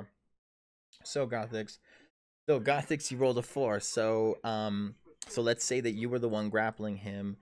You have a 4 plus your strength is 0. So Skullface, you're the one that's probably not gonna want to do the grappling. Since you have no strength, this is why I was thinking about last night, as I forgot. This is why I was gonna ask you, are you sure you want the piercing? You can change the feat if you want, because I realized that you probably didn't realize that you will be using your strength modifier, not your charisma modifier. The only reason you're using charisma modifier is because you are a Pact of the Blade, and the Hex Blade uses your charisma instead of your speed, or your strength. So that is a bonus of your thing. But as far as grappling goes, that is a straight athletics check, and you do not have athletics. So if you want to change that feat, I will be okay with that. It is because it's probably not what you were expecting. Okay, so it's up to you, you know, what you want to do. But if you know that, then that's fine. But you're going to want to basically do the help action. And then when Gothix gets here, he gets the ready. He gets advantage because you're using your turn to give him advantage. So you use the help action, not the ready action. And he gets the grip, he grabs, he does his damage, then you start getting advantage on the next turn because he is grappled. So you would start doing whatever the hell. You wouldn't want to grab. Basically, the combo is that you're doing the help action, which almost anybody could do. I could walk up here and be like, I'm going to use the help action for Gothix. So Gothix does not necessarily that you and Skullface have a combo. It's that this is a combo for the team to help Gothix. That we give Gothix advantage on his grapple so he can do some major damage to these creatures. So that's basically a combo for the team to do, if anything. It doesn't have to be specifically to you if you don't want. I could also try and grapple. Or if the Infernal Constitution. It is completely your choice, man. You still have time to mess with it. I think that you're right though. It's not what you really were thinking, and it might not be what you wanted.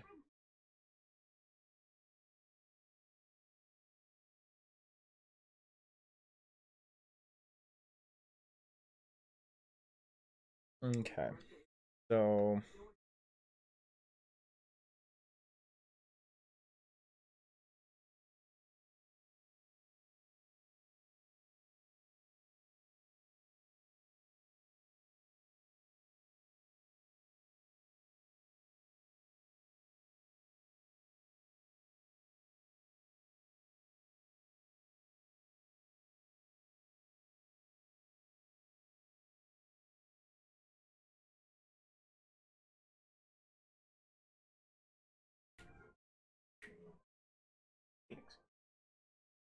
no.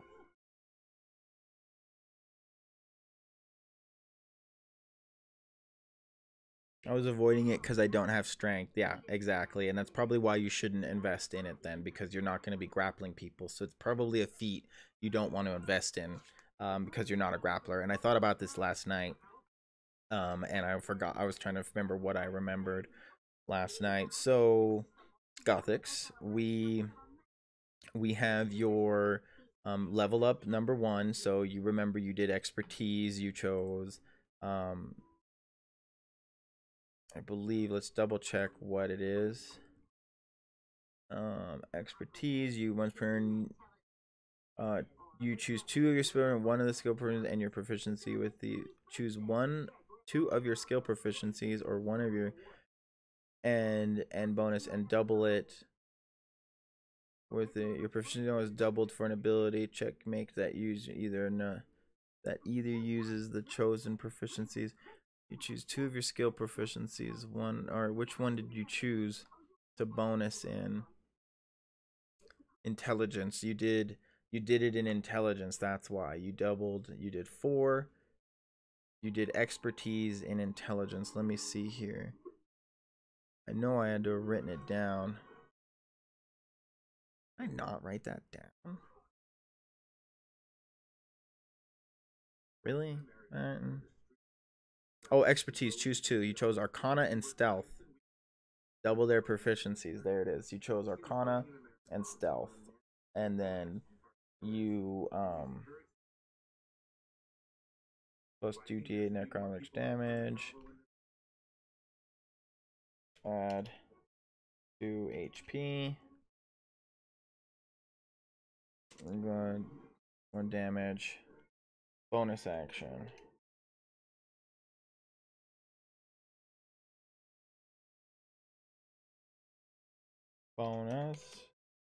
Bonus. So you can... Welcome back, Sir Gothix. Alright, guys, we were just talking about that the move set would be, it's not that it's a combo with just Skullface, it's actually a combo with anybody, because Skullface doesn't really have a lot of strength. But, so basically, Gothix, it would be like, you would ask for someone, or You also can hold your turn. If you're before somebody, you're gonna probably want to ask somebody who's ahead of you on initiative. Like you'd be like, Max, you know, or I would just choose because I see it coming. Be like, I'd like to, you know, I want to try and grapple this guy. So I'm first in initiative. I will come and do the help action. So I stand 5 feet next to the guy and I distract him. And then Gothix's turn comes up and he has advantage. That works with anybody, you know. That can work with that can also work with your pet. Your pet can do the help action later when he's doing attack. He has the attack class built. But it can be like this too, that Warlock comes over here, uses his turn as a help action, and then Gothix comes up behind him and gets all that damage and has advantage on the grap. So write down the combo. The grapple combo is ally moves to help action, or ally uses help action,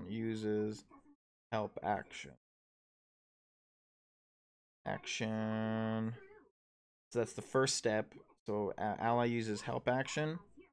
Second combo or second part is Gothix, you know, moves in for grapple. Gothix has advantage on grapple. Okay, and then you do all your damage. You don't have to. You do your damage, 2d6 necrotic and the 1d12. Okay, that's how that's going to work. So anybody can help you do this combo, and not just Skullface. Okay, go ahead, look up the feat that you want, and then let me know.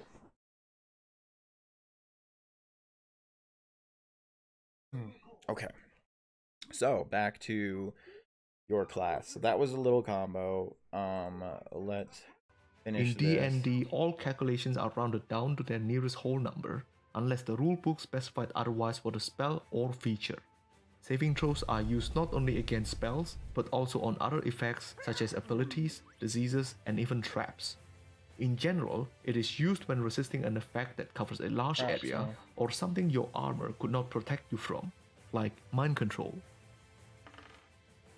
Oh no, the orc has brought Laroline down to 0 hit points. But don't worry, she's not dead yet. If she's unlucky enough, she will bleed out and die. On her turn, she gets to roll a death saving throw. So If she here's rolls death saving throws. You guys have seen this. 10 or above, she gets a success. Below that, she will get a failure. So 1 success, 1 failure. She rolled a 10 and an 8. So she has 1. If she rolls a 1, she gets 2 failures.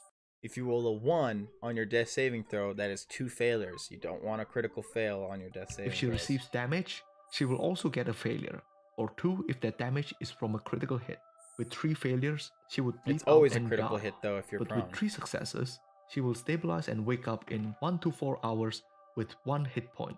It's always critical if you're unconscious and incapacitated, so he didn't realize that. But if she's lucky enough to roll a 20, she will immediately regain 1 hit point and consciousness.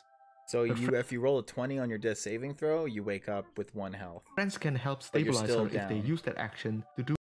So you've seen me do this. I've rolled up to somebody and done a medicine check, and I've used my medicine, but I don't have medicine. But this is what anybody can do, is they can use their entire turn to come revive you instead of doing an attack.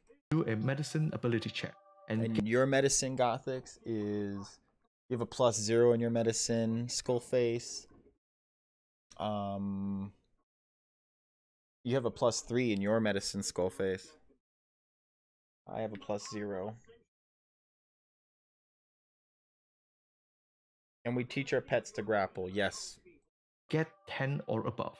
Otherwise, they can heal her and she would regain consciousness as long as she regains any hit point. Generally, there I is would plenty say of time to teaching save your them to character from grapple death, if you want to change but his instant death can individuality, still or happen.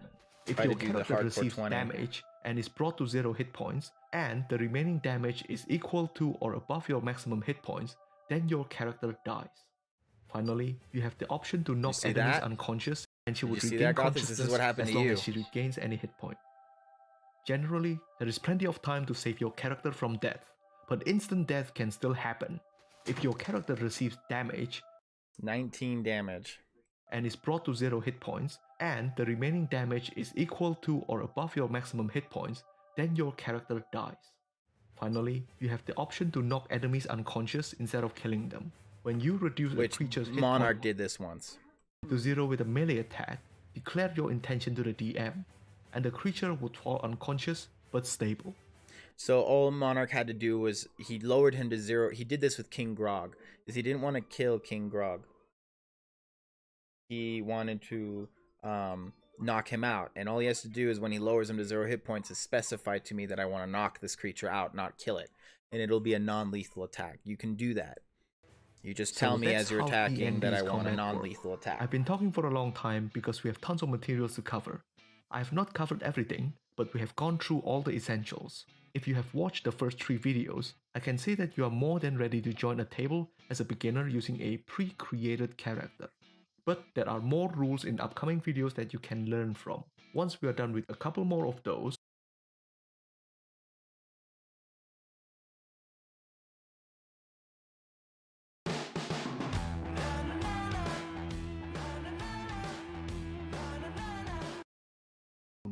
if you roll below 10 on your d20 or okay, we'll go into the rogue a little bit, just kind of. Rogues are not necessarily thieves. So here you go, here's the rogue. Guide. Thieves, scoundrels, assassins, or swashbucklers. The rogue class is the epitome of cunning, skill, and finesse. It's also a class that attracts certain type of players. If you want to be the character that relies on your grey matter to solve or create problems in your adventure, then you're definitely in the right place, because I will be talking about the rogue class after the intro.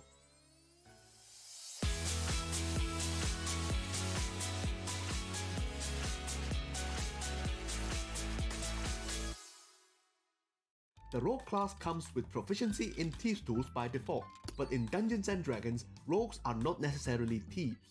Yes, they can make incredible thieves, but they can also excel in many other things that they choose to be good at. They can be stealthy, deceptive, or even knowledgeable, if you combine the class with the right background. They also have 3 archetypes they can choose from: Thief, Assassin, and Arcane Trickster, giving them a little more edge in their chosen specialization.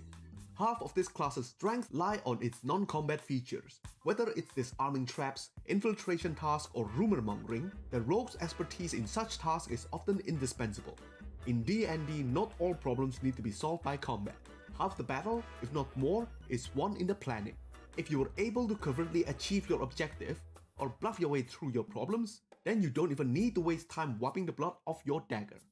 When rogues find themselves in combat, they are able to deal damage like some of the best single strikers out there, fighters, barbarians, and so on.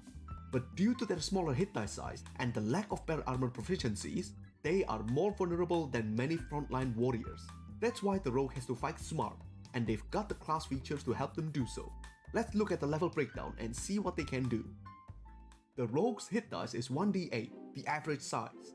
They won't die too easily, but let's not tempt fate.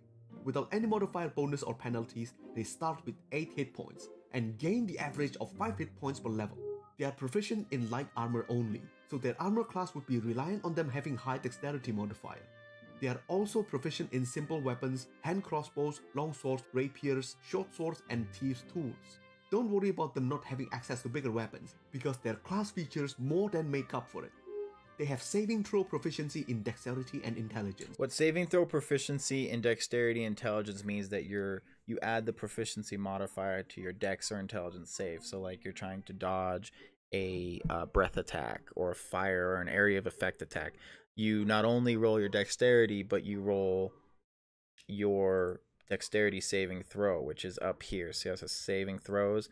Your dexterity saving throw is a 7. So you add your 5 dexterity plus the 2 proficiency. What does that equal? That equals 7 dexterity. So you add 7 to your roll. So you rolled 20 to save. Like say you need to roll a 15 to save against this dragon's breath attack to take half damage. I would have you roll a dexterity saving throw, and it needs to be a 15, and it was 7 plus 7, so that's 14. You fail, you know. You take full damage. That was just something Let's see here. I'll get through. All I really wanted to do was the... So they have better chance of resisting Dragon's Breath weapon, need to be multi-talented to survive. At level 1 they start with Sneak Attack, Expertise and Thieves' Cant. Sneak Attack is their main damage dealing feature. It's triggered as they hit while having advantage on their attack roll or when they have an ally within 5 feet of their enemy. So, this is something of yours, Gothics. Now, this is something I want you to write down. Alright? Right now, at level... your sneak attack damage just went up. Rogue. Where's my rogue? Rogue. So, your sneak attack damage just went up. It is...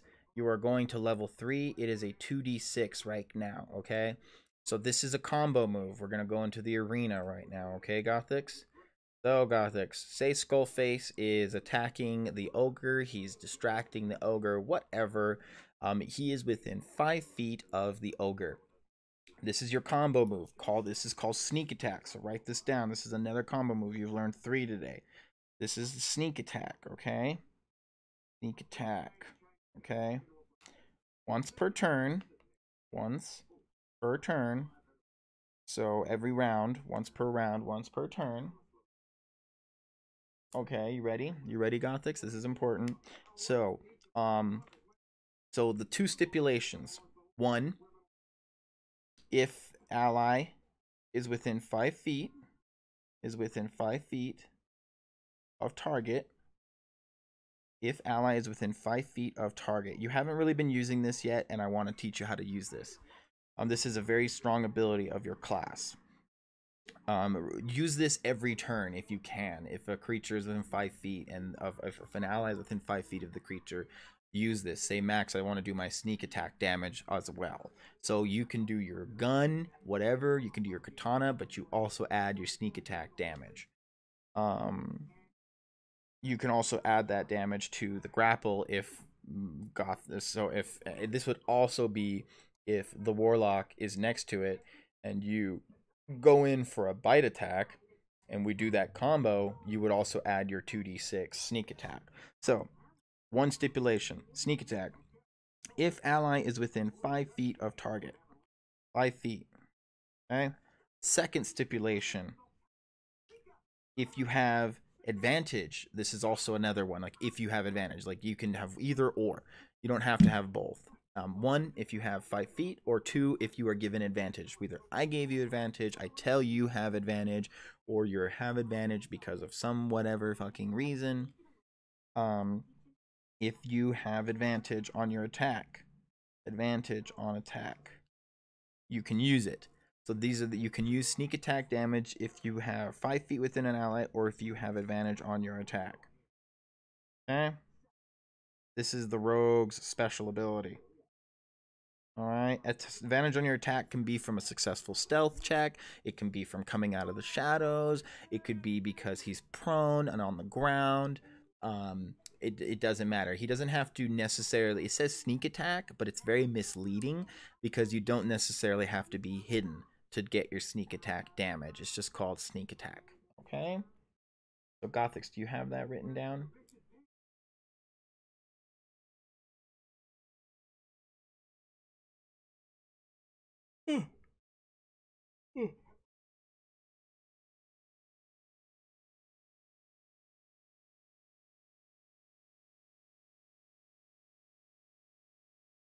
Can I have some points in each category? You only get points in the category because of abilities that give you the points. So based on what you invested in your points on the charisma, wisdom, intelligence, constitution, and what you are proficient in. So you've chosen to be proficient in arcana, I believe insight, and one of them you get persuasion. Like you're proficient in something because of your class, but that's why it has a dot. You only add this +2 if you have a dot in front of it. That's the only way you get those points. Later on, you'll get skills and feats that give you a proficiency in it. Say you want to add more points to certain things, choose a feat or skill or something like that. Like when I tell you that you're able to choose a skill, I'll tell you that, okay, you've leveled up, you can choose a feat. I will introduce feats to you later. That is another day. We won't talk about feats today. I just don't want to overwhelm you. But you can't just choose to add points unless you level up. You can do this at 4th level, but instead of giving yourself points, you can choose to do a feat or do points. Feats are just this epic skill that gives you abilities. I chose luck as a feat yesterday.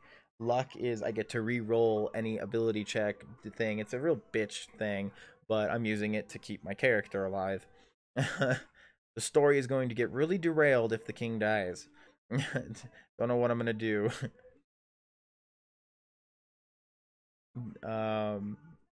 So Gothics, so right, this is your, so let's do an example of your sneak attack damage, okay, Gothics? So let's say you want to do your grapple, or let's just say you want to do your katana, okay?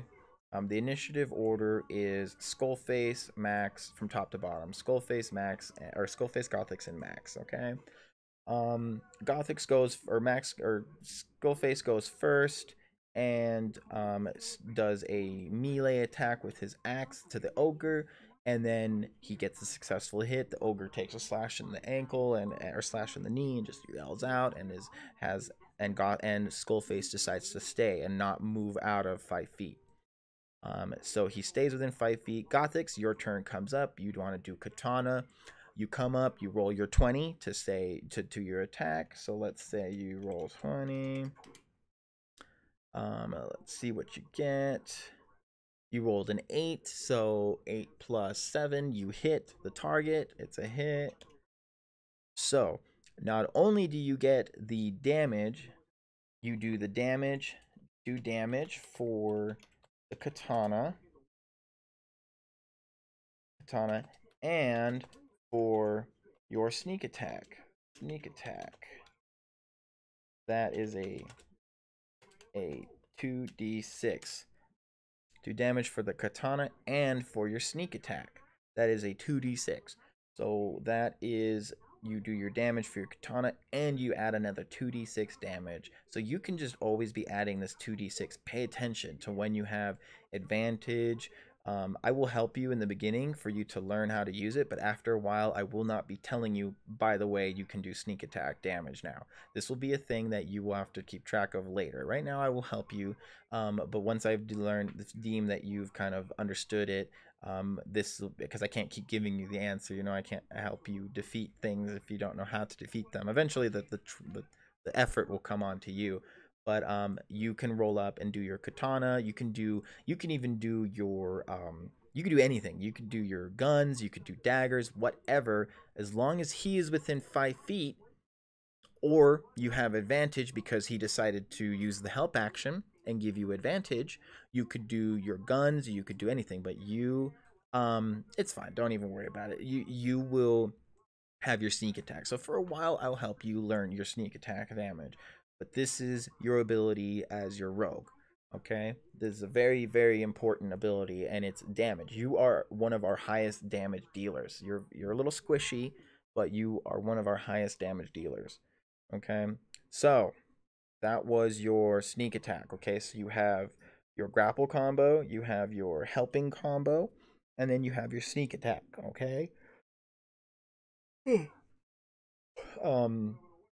So this, excuse me. The second one is your cunning action. This was an ability I wanted to make sure you were aware of. Remember how I told you your bonus action, your reaction, that you can only use one of them as a thing. So when you use one gun is an action, the second gun is the bonus action, or one dagger is an action, the second dagger is another bonus action. Instead of doing just doing the both guns, you do one gun, and then you use your cunning action as your bonus action to disengage. So Gothics, this is what you have is, you as a cunning action, this is your ability that you gain as a rogue. This is your second level ability. We kind of talked about it once before, but I will go over it one more time because I want to make sure you understand what it is that you can go up, do a katana attack, and get your sneak attack damage, whatever. You can get your advantage, your sneak attack damage, and then on your bonus action, because you did only one strike, you didn't use both hands, you used one katana as an action, you can then, I want to use my dash or I want to use my disengage action. So let's say Gothics, same scenario, Warlock is helping give you advantage, or it is fighting, whatever, and you come in with the katana, you're within range, you do all your little damage, you almost fuck them up, but then you want to use your bonus action to back away. So write this down. Cunning action. Okay, this is another move set. Cunning action. Okay, cunning action. Okay, write that down. Cunning action. You can use bonus action to disengage without being hurt. Disengage. Okay, so that means you can come up here, do some slashes, do some damaging, but then as he looks at you and he gets ready to attack, you use your disengage action to back away and use your movement, as long as you didn't use all 40 feet of your movement. So you're like 20 feet here, 20 feet, 25 feet here, or 15 feet here, 30 feet there. You know, like you are using your bonus action to disengage. So this is kind of how you can prevent from being squishy, because you are a squishy character. You want to do a damage, quick attack, and then you want to get out. You know, you want to do some quick damage, and then you want to get out.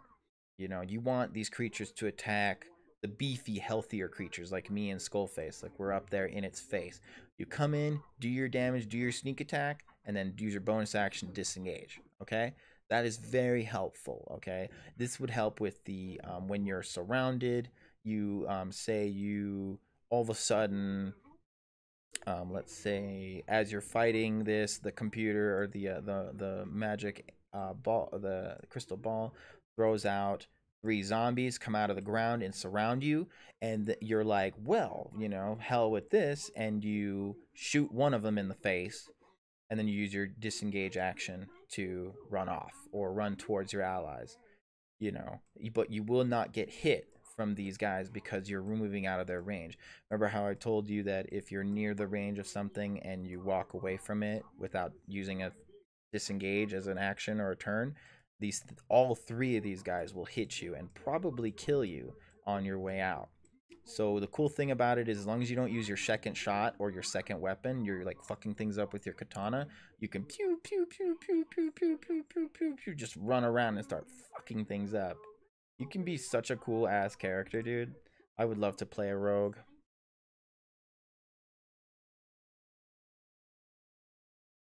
Max, I think I found one because I don't think I can. Yes, that'll help save your life. Yes. Yes, so combo move is 1 weapon attack and disengage bonus action, okay? Your combo move, your 1 move set is, they call it the cunning action, okay? Cunning action, I feel like we're getting really good leeway here, and we'll practice this more, but cunning action, we'll have a little makeshift battle, okay? After this, we'll have some fun. Cunning action, so attack once, and use bonus action to disengage. Bonus to dash. You can do dash, disengage, or hide. You can also hide if you have movement. So dash, disengage, or hide. Boom. See? So you will be able to, you know, and then if you actually hide, and you, let's say you do hide around the corner and nothing sees you, when you hop back on the roof and you attack with advantage because he didn't see you and you were hidden, he's not aware of you, you would get your sneak attack damage. So you would just shoot him from afar and get 2d6 extra damage. So it'd be pretty cool. So you want to be very versatile in melee and ranged. It's pretty cool. An experience feat? Okay. Let's look up experience feat.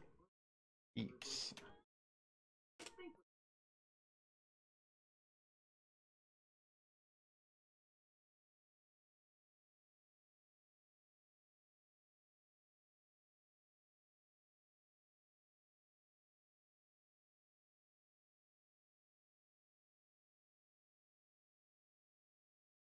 EBCD endurance. E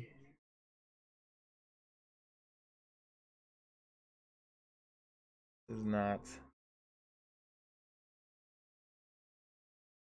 There we go. ABCDE experience. BCDE, there's experience. Empathic. Naturalist. Survivalist. Barbed hive. Bountiful luck. I'm not seeing experience. Where's experience? Vampiric exultation.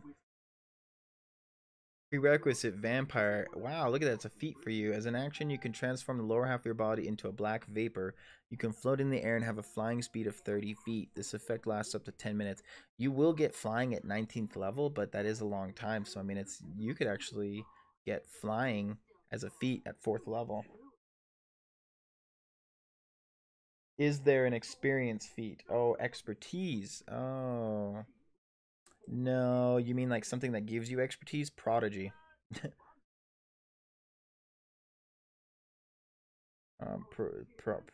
Cowgirl did Prodigy.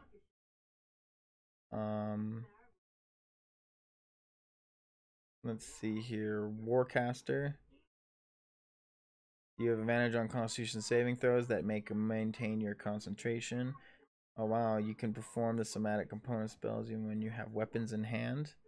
There, the hostile creature movement provokes. Spell snipers, sure.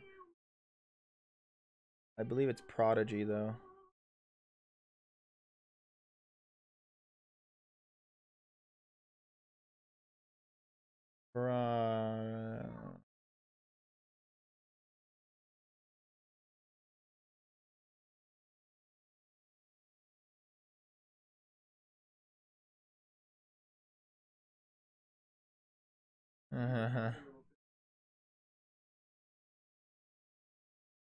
Prodigy, there it is. Oh, but you can't have Prodigy. You have to be half elf, half orc, or human. That's what it is. You have a knack for learning new things. You gain 1 skill proficiency. If you are proficient in it, you gain expertise. You gain 1 tool proficiency and a language. You skill, you have proficiency, you gain expertise. That is a half elf ability. Well, never mind then. Sorry, bud.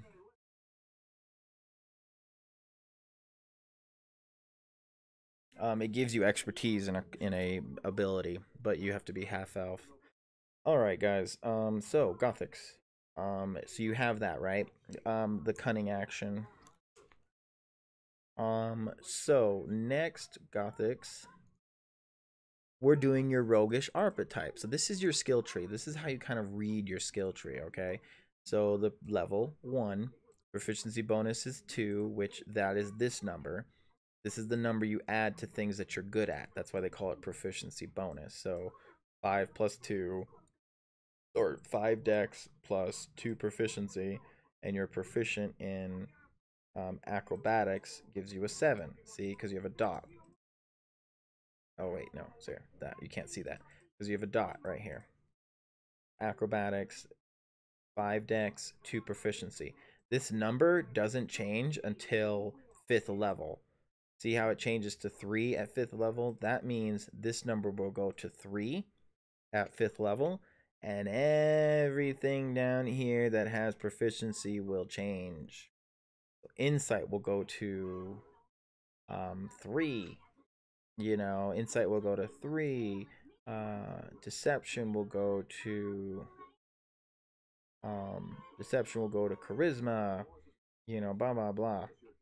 But so that's kind of what proficiency bonus is. Proficiency bonus confused me when I first started playing. I didn't understand what it all meant. Because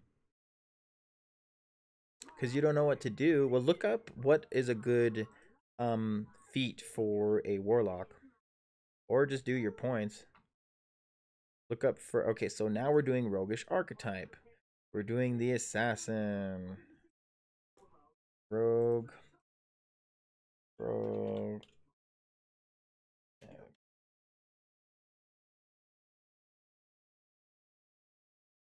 Howdy, how's it going? My name's Davy Chappie.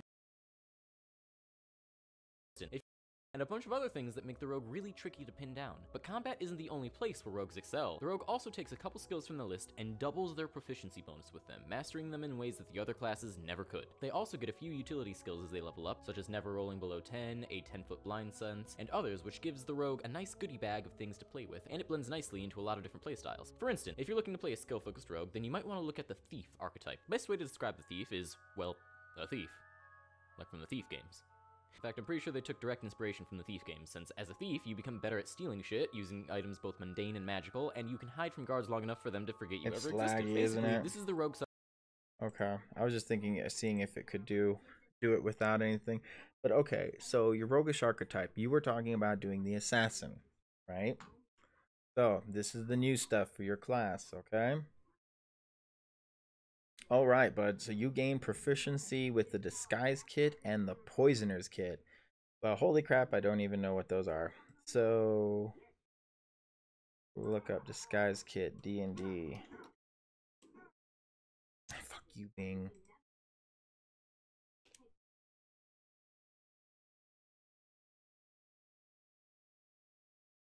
The pouch of cosmetics, hair dye, and small props lets you create disguises that change your physical appearance. Proficiency with this kit lets you add your performance to any ability checks that you make to create a visual disguise. So basically, you would be like, Max, I want to make myself look like the barkeep, or I want to paint my skin a little bit so I don't look like a pale zombie or a pale vampire.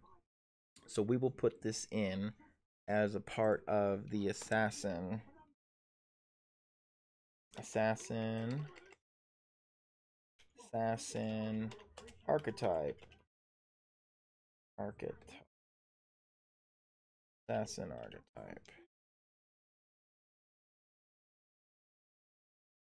Assassin archetype. Okay, so 1 proficiency in disguise kit. So you now have a disguise kit, Gothics. You have a disguise kit, and you have a poisoner's kit. Poisoner's kit, huh? You make poisons now?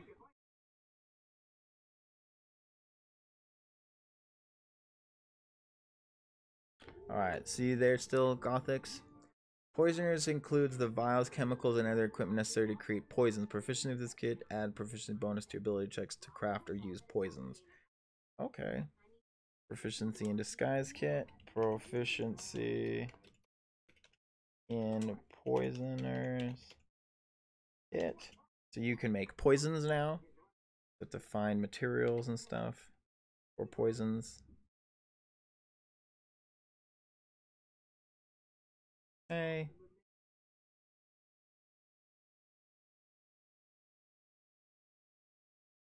All right, next. Okay.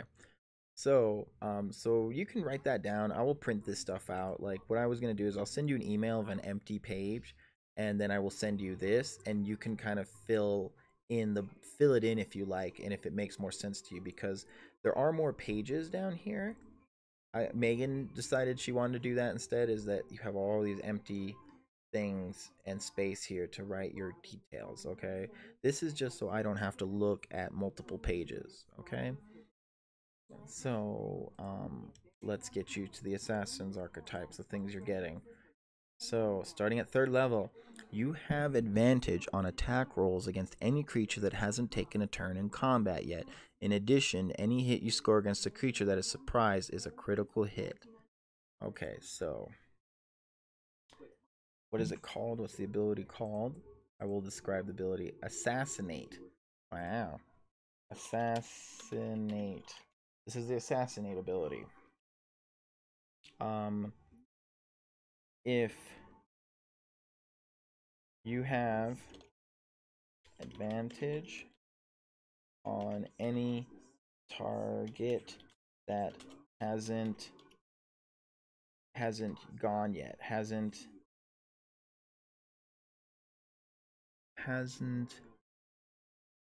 taken a turn in the combat. So that hasn't never taken a turn. That hasn't taken. You have advantage on any target that hasn't taken a turn yet in battle, in combat. So you get sneak attack damage on top of it. Okay, so write this down. This is assassinate. This is another ability move of yours. Okay, Gothics, I want you to write this down. It's called assassinate. Assassinate. You have advantage. Advantage on any target that has not used a turn yet. On any target that hasn't taken a turn. That hasn't taken turn. So you want to be first in initiative, Gothics. No longer don't give up your turn anymore. You want your high initiative. You want Skullface. You know what's a good one?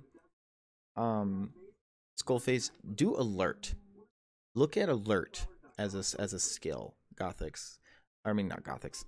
Skullface. Look at alert as a feat. Tell me what you think of alert. Alert's a good one. I would recommend alert. I would also recommend alert for Gothics too. You gain 5 to your initiative. You can't be surprised, and creatures don't have advantage on you even if they did surprise you. Okay, so assassinate, Gothics. You have advantage on any target that hasn't taken a turn yet in combat. So the round starts. So for example, let's say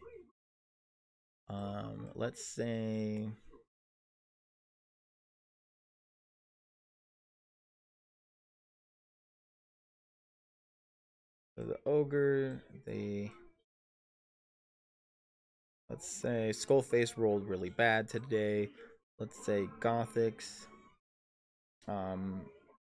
Let's say Gothics is first. This is the initiative order from top to bottom.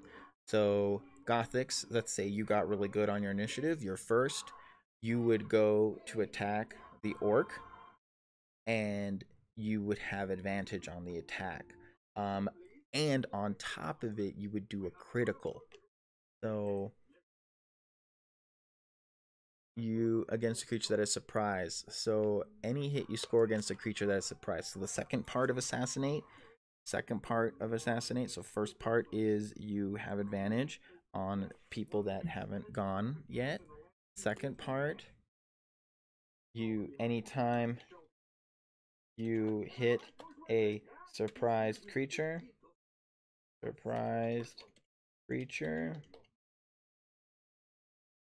it is a critical hit. Can you imagine double the damage for all that stuff? Can you imagine that you would get advantage on the bite? You would do all that bite damage. You just come out of nowhere and you're like, you just rip these fuckers to shreds. So basically, Gothics, now you can play as a vampire more.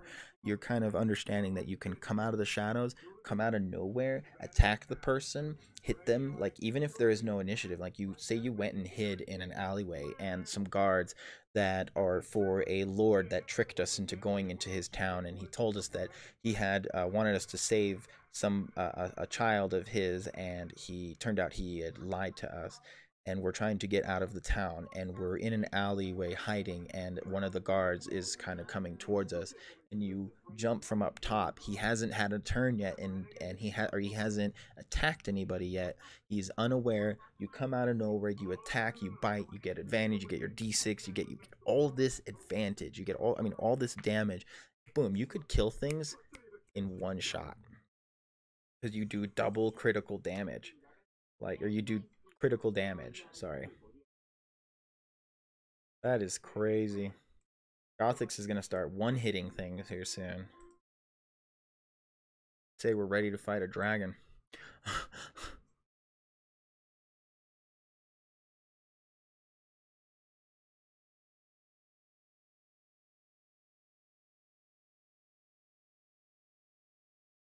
Okay, Gothics.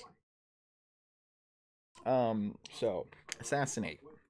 Let's write this down again. So, or assassinate, you have anytime you hit a surprise creature, it is a critical hit. It is a critical. It is critical damage. Critical damage. Boom.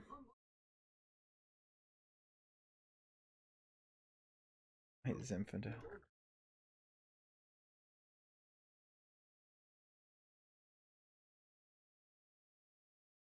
Level 3.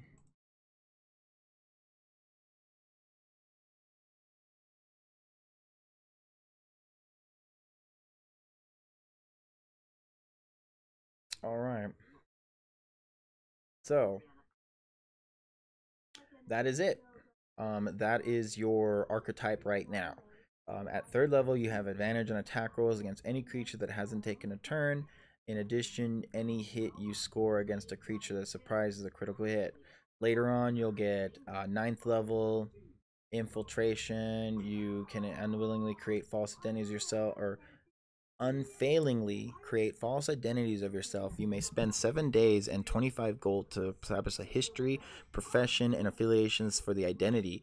You can establish the identity and belong to someone that belongs to someone else. For example, you might acquire appropriate clothing, letters, introduction, and official-looking certifications to establish yourself as a member of a trading house for a remote city, so you can insinuate yourself into the company of other wealthy merchants.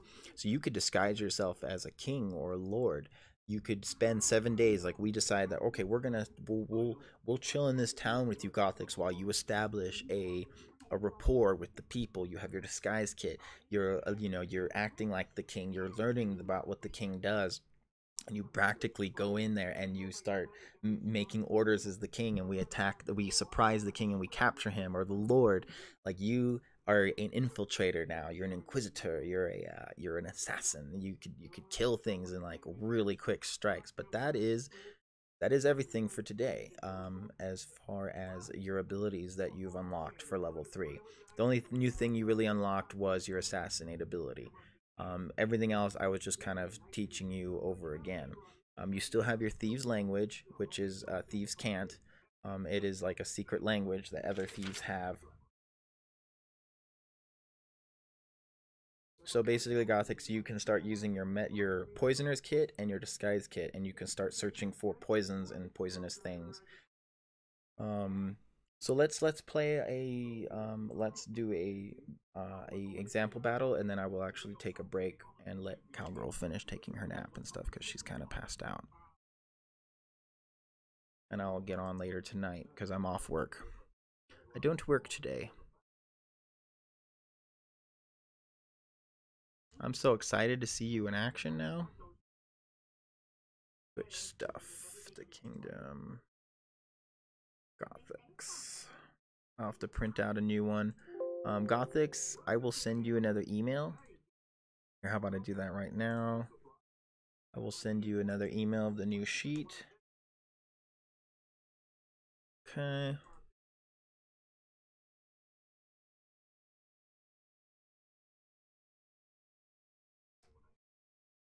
Kevin Barty. I believe. You know what? I just always do it to both because I'm never really sure. Your level 3 rogue vampire assassin.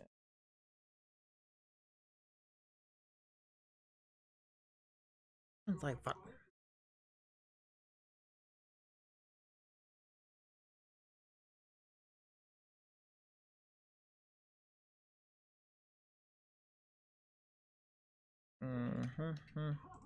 And then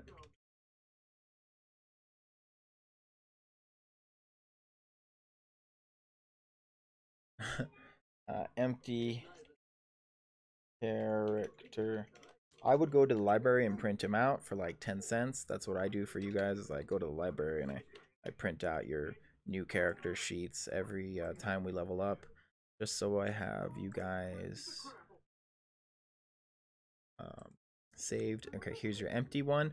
You can like copy and like put in information what's more easier for you to read, because Cowgirl says the way I do things is a really complicated way. Send me an email right now. All right. Okay, guys, let's do a battle. Okay, let's do let's do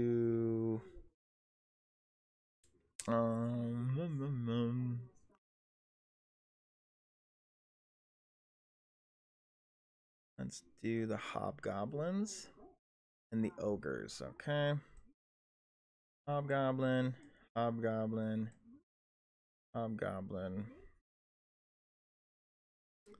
ogre, and the ogre. All right, and we got Max, Skullface,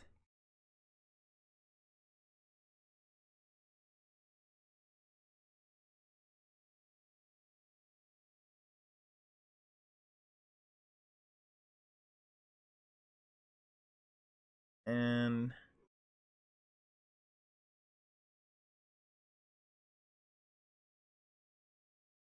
Gothics. All right. All right.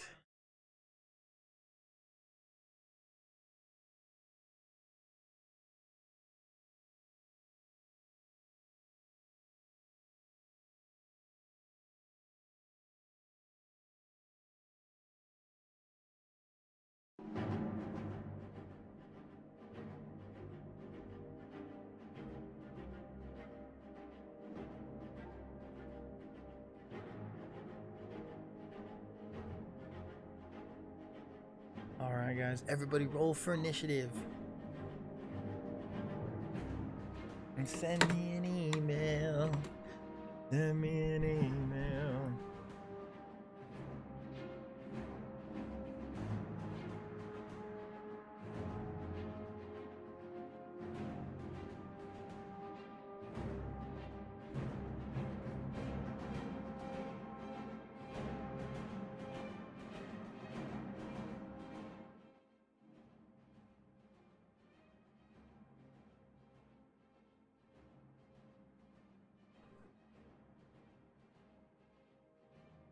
Of course, Gothics rolled a 2 for his initiative roll. Damn. Alright, I will roll as well. I rolled a 19. That's nice. And the ogre and the hobgoblins are gonna roll. Rolled a fucking 20. Go figure. Alright, the initiative order.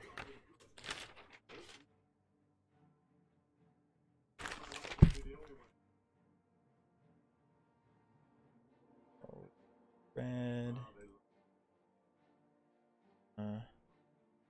blue, green, and the ogre will be orange.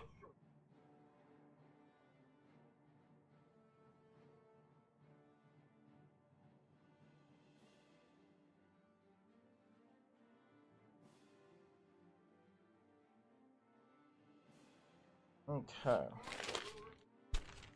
Hobgoblin. Deckofmany.com.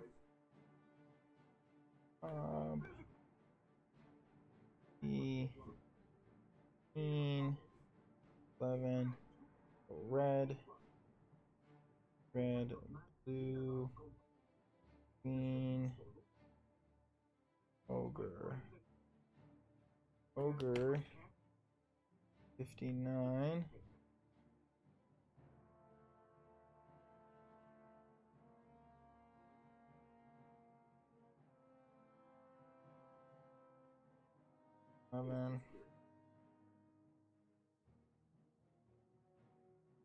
All right. Okie dokie. Are you guys ready? Skullface rolled a 5, so Gothics rolled a 2 plus 5. 7. Gothics 7. Skullface rolled a 5. 7, 8. So we rolled really bad.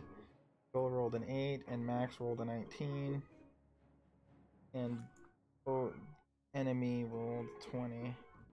So it goes enemy 20. Max. You won't get your assassinate ability because everybody will have gone. So that's unfortunate. Max. Goal. Of course, poor Gothics goes last. That's okay though. Alright, Gothics. So the enemy is going to go first. Alright. 3 of us are next to each other.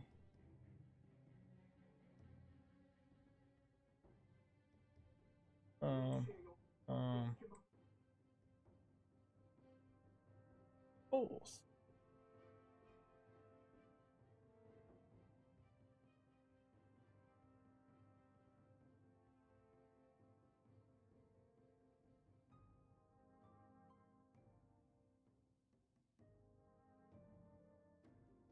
All right.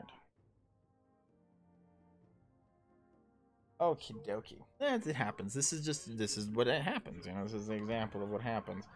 You know, things don't always go what we would hope. I'm at 34 health. I gotta remember that for the game because I'm at 34 health and it'll transfer over.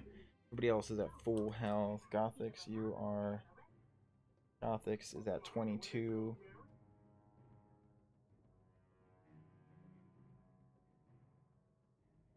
Alright, this is just so when we get back into the game, I don't lose the amount of health we had.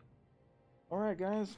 Enemy is gonna go first as the creatures turn around and they see the 3 of us standing across the deserted street. The tumbleweed rolls across the ground.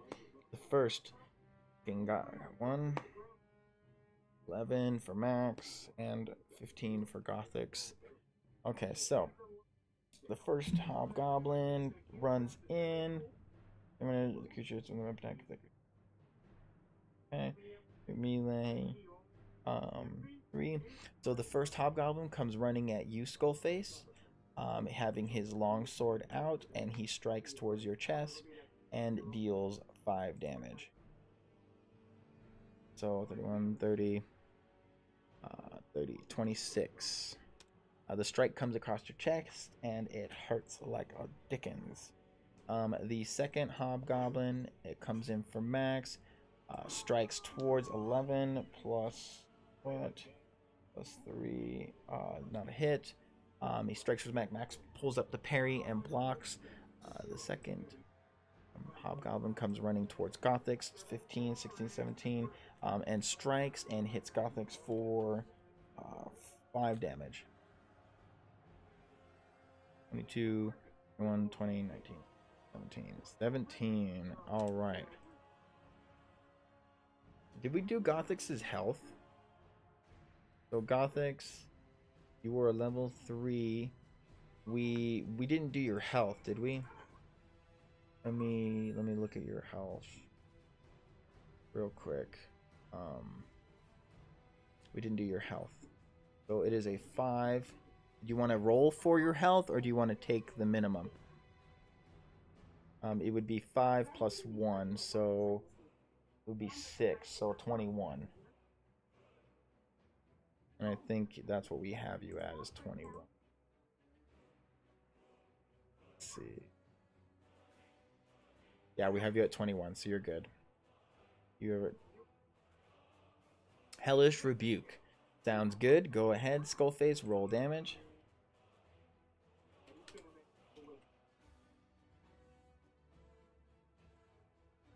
For Skull. Oh, my phone just died. That's great. Okay, so you want to roll? Okay, go ahead.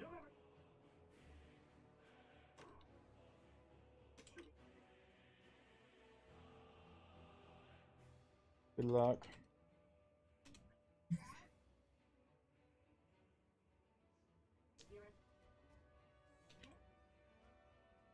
Roll a d8.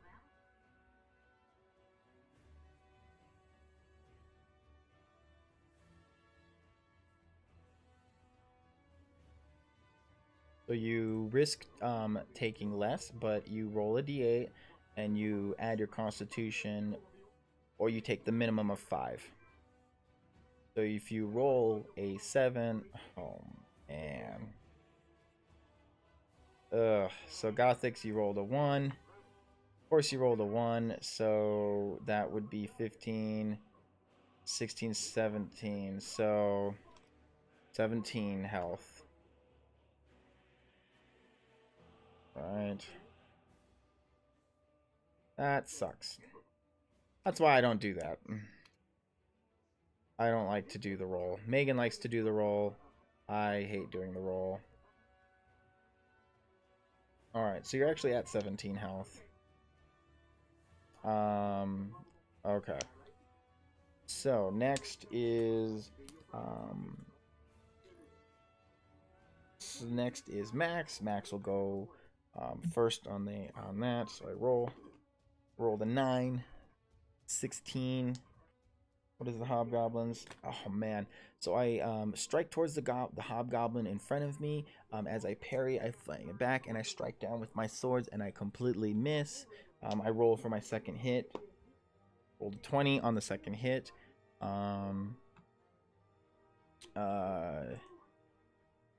What is so that's.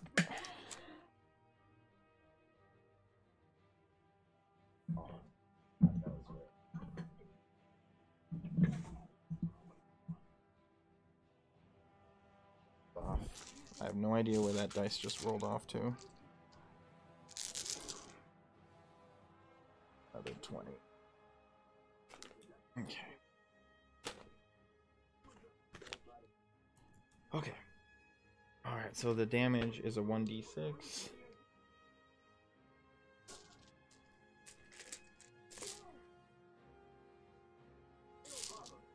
(1d6 plus 4). I rolled a 2. That's 6 damage on the blue hobgoblin. 6. That's 5. Okay, Gothics. Skullface, you're up.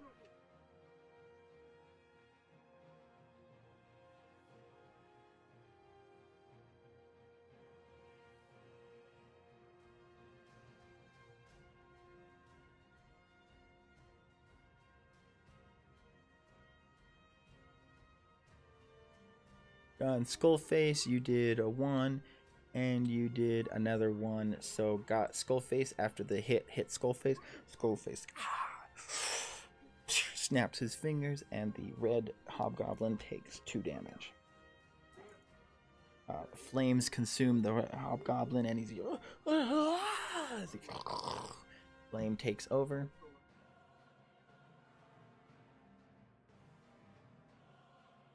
You slash the hobgoblin. Go ahead.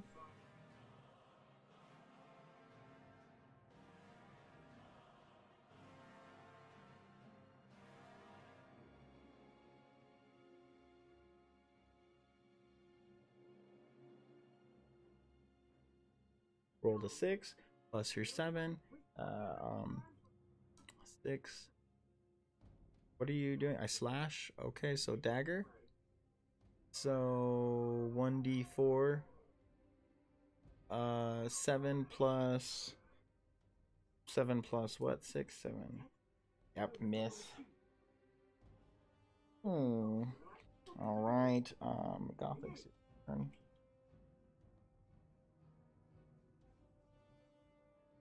So Gothics, what I would do is instead of attacking, or you actually, we're all within 5 feet of each other. Like you and I are within 5 feet of each other, so you can attack, and you would get your sneak attack damage for the fact that I am within 5 feet of the ally. I'm literally in the next box corner over.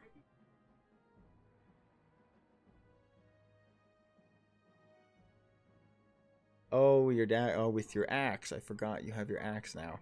Okay, so 1d. You rolled. Either way, it's a 7. Will keen mind be useful? I am not sure.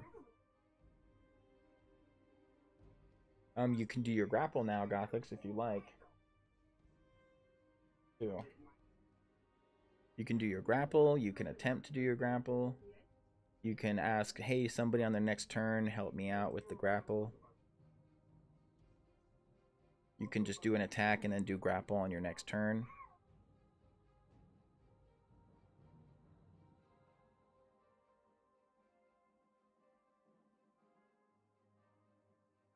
You have a mind that can track time, direction. Oh, okay. You intelligence score by 1. You always know which way is north. You always know the number of hours left before the next sunrise. Oh, wow. You can actually recall anything you have seen or heard within the past month. Wow. So you would have remembered the comb. I would have been able to tell you about the comb instantly because you're keen mind. But that's something you're going to have to always remind me of, that I have keen mind. Do I remember this? But yeah, keen mind would be helpful if we're ever out in the wilderness. Instead of, you know, like you would have a survival check, but you would have like a survival check with advantage or something like that sometimes because you know which way is north. Oh, you said be right back. Okay, sounds good, Gothics. Alright, Gothics, so it is your turn. So you have your choice. You can, nobody's helping you with the grapple right now, but you can attempt to grapple this guy. You can attack him with katana. You can use your bonus action to disengage and go attack the ogre without getting hurt. You can just do your attack with the katana, and you would add your 2d6 damage because I'm within 5 feet. Okay, keen mind. Sounds good.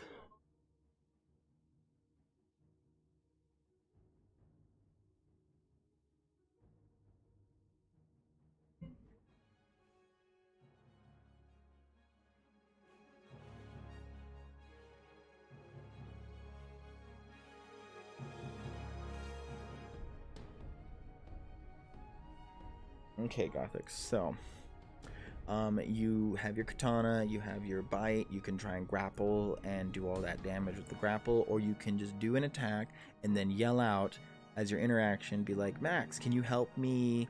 Can you attack 2 characters? Yes, you can. So what I would say is you do this. You go up here between the 2 and you do your slash attack, or your spinning saber blades. Spinning saber blades. And you would do, so you would roll 2 20s, one to see if you hit one goblin and the other one to see if you hit the other goblin. You roll twice. So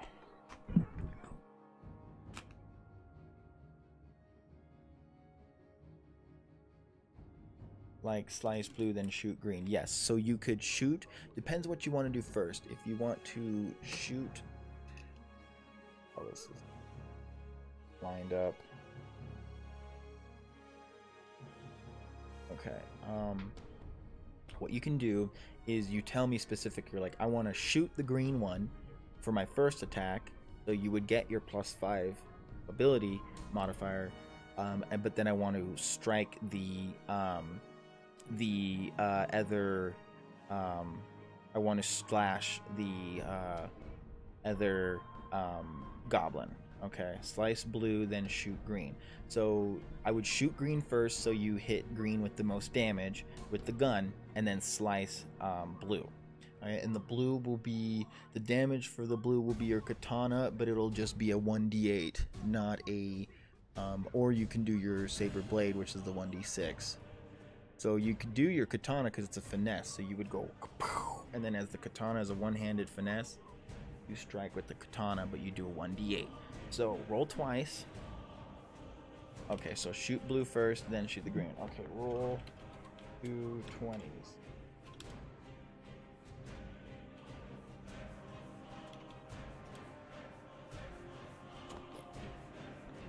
Okay, so you roll 2 20s to see if you hit both. That's what I do. Nice, nice, nice. First one hit. Nice. First one hit, second one too. Second one too. Nice. So now guess what? Now guess what? You do 1d8 plus 5 for gun. 1d8 for katana. And 2d6 for sneak attack. Now guess what you do. 1d8 plus 5 for gun, 1d8 for katana, and 2d6 for sneak attack damage. You wanna spread the 2d6 between both targets. Oh, write down Gothic's damage. So, so 3, so 8, and then 2, and then 2d6. Then you do your 2d6. So, okay. Alright, so roll 2d6.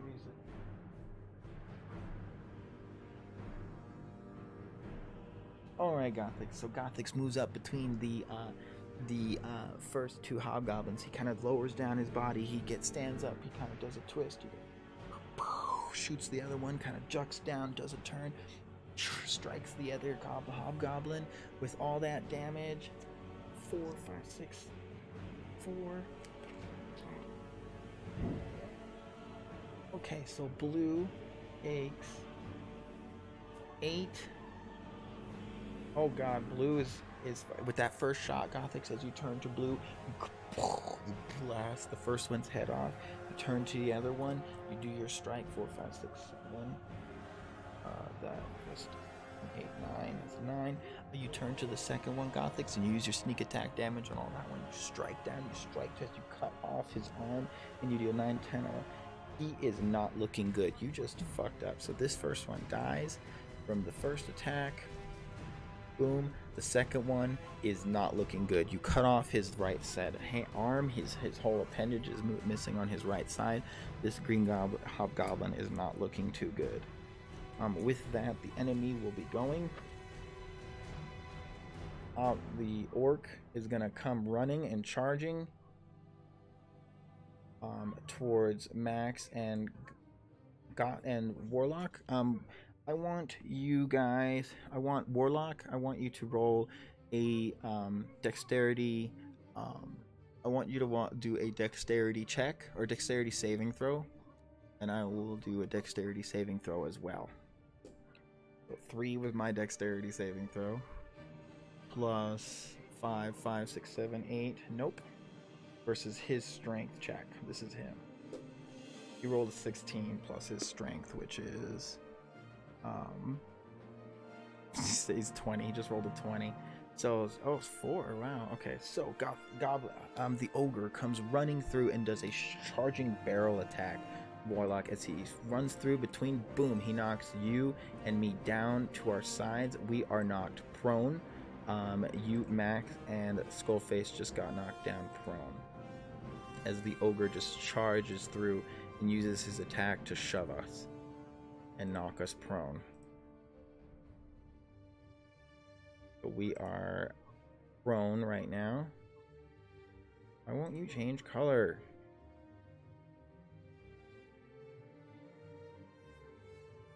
There we go.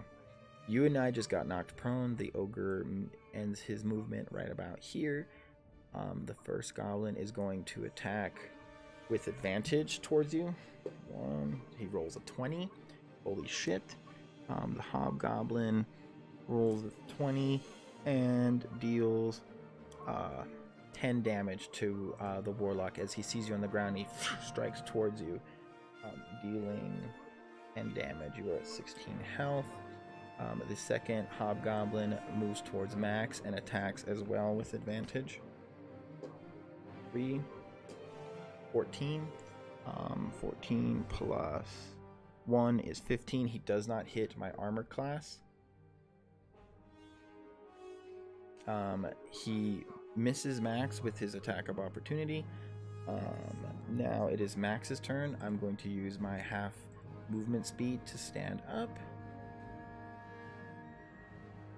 And I'm going to... Gothix! I'm going to use my... I'm going to use my help as my action. I'm going to come over here and be in the ready to help you try and grapple this ogre. And on top of that, I'm going to use my ability of my superiority dice. I need to double check something. Fighter. Amplify bonus action. Okay, I use my bonus action, Warlock, to give you temporary health, and I yell out, "Lightning King's heavy armor!" And I roll 8 plus 4, 4, 5, 6, 7. Give you this as a lightning starts to form in my hand. I throw my lightning bolt towards you, Warlock, and you gain 7 temporary health as a ethereal chest plate of blue electrical energy forms around your chest. You find 16, 17, 18, 19, 20, 21, 22, 23. Find yourself at 23 health. Alright, that is my turn. I used help as my action. My bonus action is to heal you. Skullface, you're up.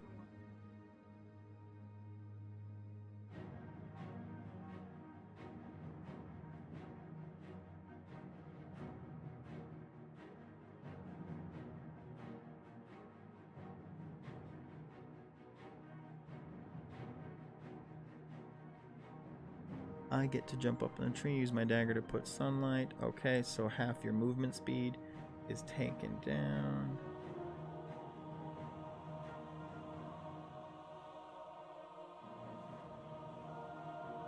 Alright, sunlight. I justify this by knowing there's sun in the sky. Alright. He's doing okay though. He does not get disadvantage or anything because he's looking at you. Nice try though. My dagger puts sunlight. I use my and I use my dagger. Alright, so go ahead and make, let's just do a check with that. Let's do a dexterity, or let's do a wisdom. Let's do a wisdom check. So wisdom check. Let's do a wisdom check. So you grab your dagger and you start to shine the sun into the ogre's eyes and impart disadvantage. Very good. Okay, the ogre sees this, has the sun in his eyes, and he kind of has a little disadvantage right now. All right, let's just say he is blinded right now. He has a disadvantage. He's kind of not blinded, but he's distracted, and he's definitely looking at you. That is, I would say, for full disadvantage, that's actually your whole turn. I could say that, yeah, he has disadvantage right now. He's facing kind of towards you. He doesn't really notice. Gothics, you are up.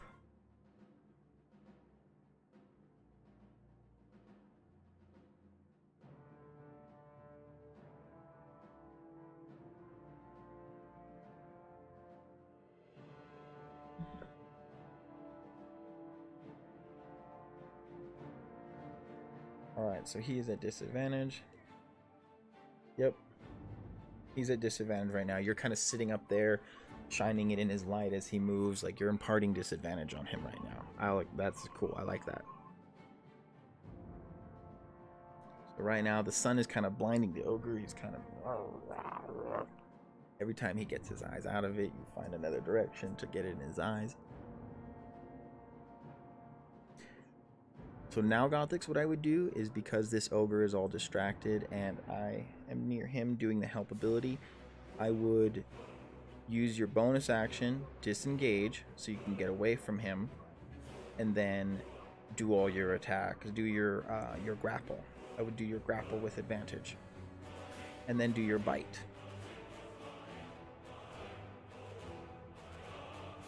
Okay, so go ahead and do your grapple.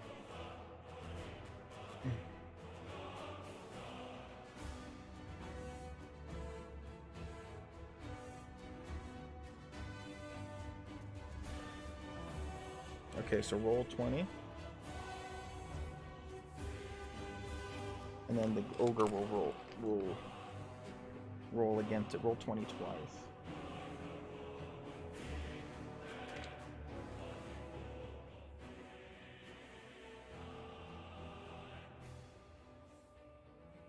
Roll twice. He rolled a 4.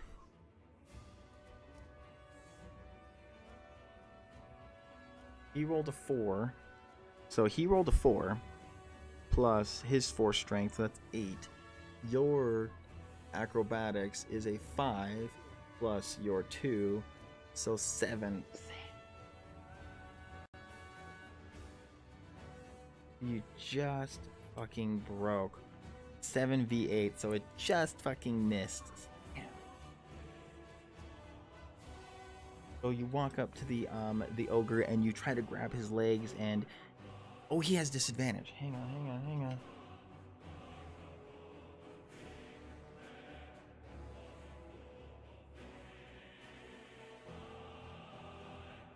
Here we go. He had disadvantage. He rolled a 12. So he passed it still. Okay, so he's still dead.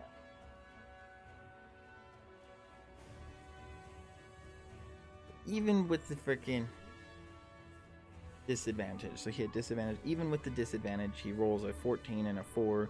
He adds 4 because of his strength. He does not get grappled.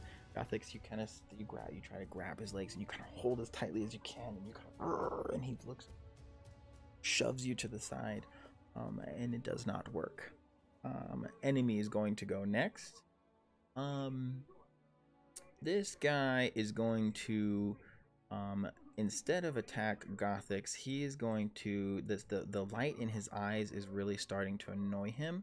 So he is going to run towards Warlock and bash the tree. And I'm going to have him make a strength check with disadvantage. 14, 9. Okay, so he did a 9 plus his strength is 13. Warlock, I want you to roll a strength check, and you have to beat a what was that? 9 is 13. 13.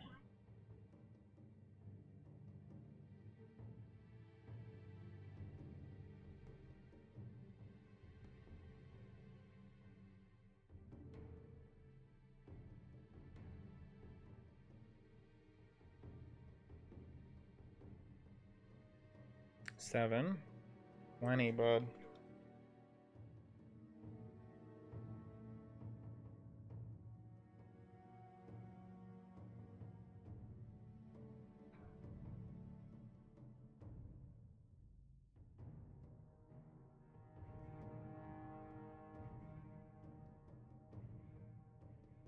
Wow.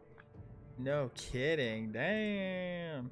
Okay, guys. So what happens here is not only does the warlock or the ogre smash into the tree to try to shake out Warlock.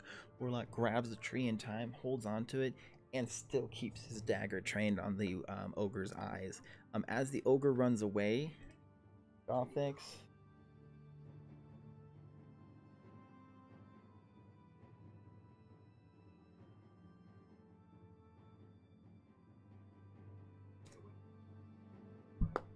I rolled an 18 plus my hit, so it's a 1d6 plus 4. Rolled a 1, so it's 5. Ogre takes 5 damage from Max. And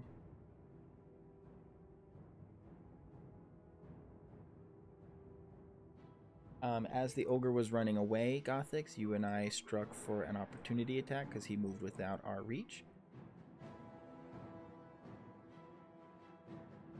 Rolled a 16. Roll 1d8 plus 5.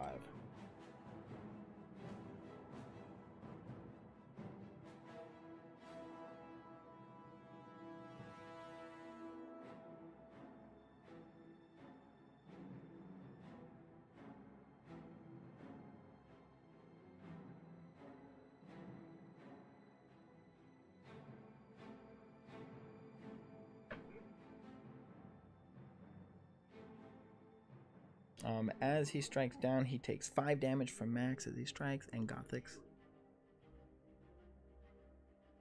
Now the hobgoblins come. They're gonna...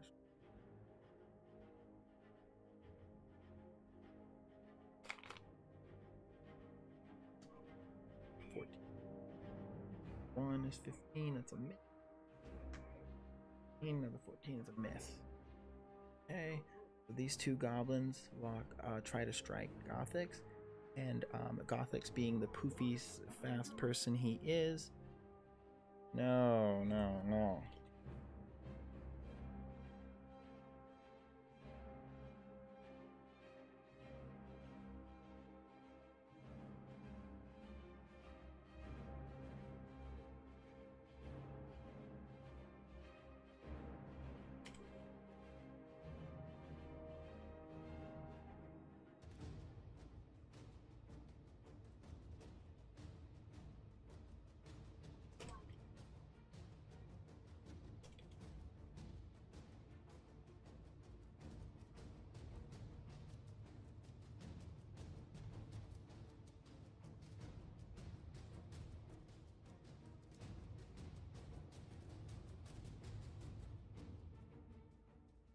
So 8 plus 5. Again, Gothix, that is this number. That is the melee plus your 1d8 or plus your 1d8 damage dice for the saber guns is a 1d8. 5. This plus 5 is calculated because you have a dex of 5 or a strength of 5. Since it's a ranged weapon, it is a dex, so not strength. Sorry.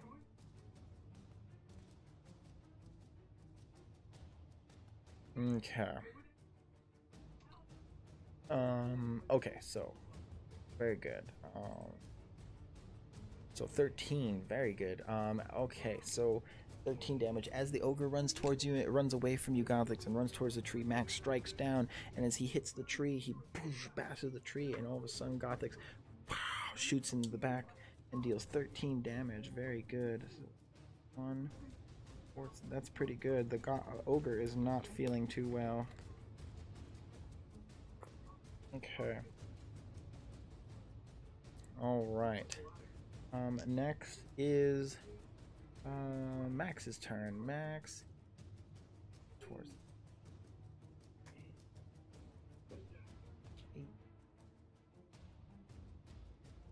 18, 15. The armor class. I strike towards. I miss my first attack. 17. I hit my second attack. 8 damage. The green goblin. He's dead. As I strike the green goblin, the goblin has no arm. I strike towards the green goblin with my first sword. He parries the first one with his broken hand, and the second one comes in, and he is dead.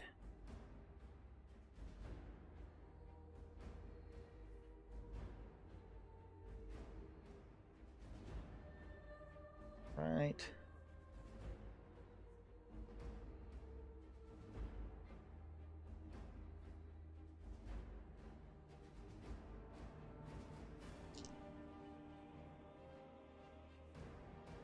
Nice hit, Gothix.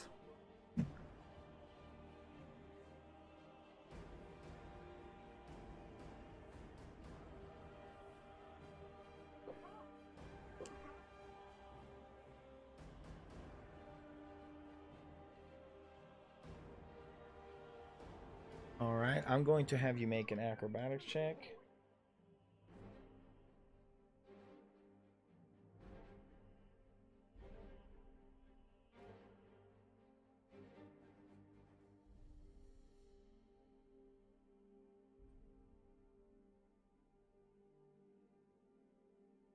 I will say about 13.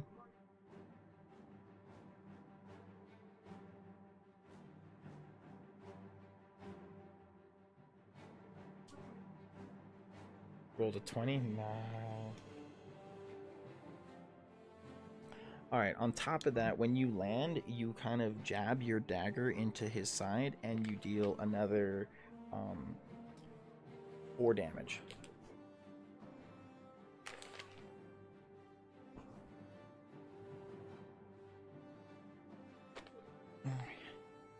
G1.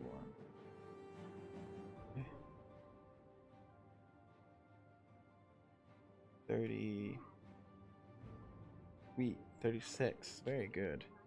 All right, and you're holding into his neck. You have his dagger on his, and you're trying to hold. You're kind of doing that piggyback ride, and you're holding the dagger into him, and you're kind of holding. You deal another extra 4 damage. Go ahead and roll 20.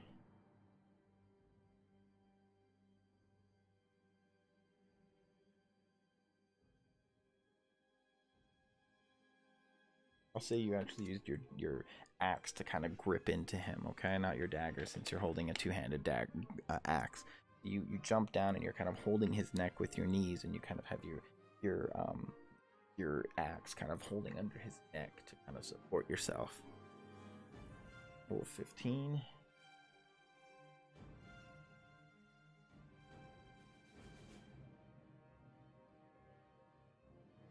My sheep, my club, my loincloth. Very nice hit. So, boom, you're on top of the ogre right now. Oh, rolled a 1, that's 8 damage for 6.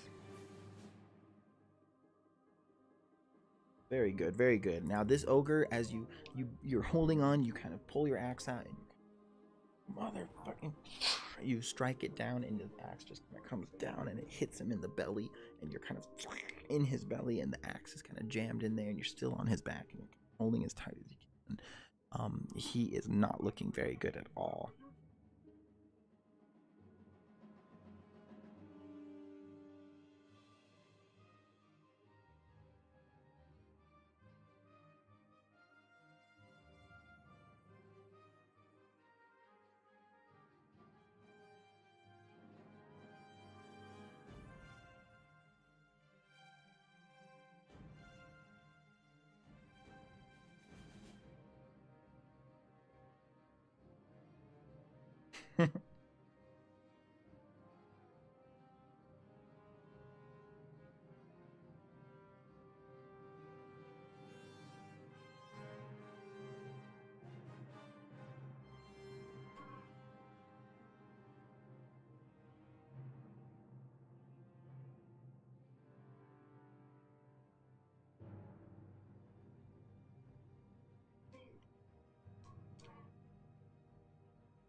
Did we lose Gothics? Gothics!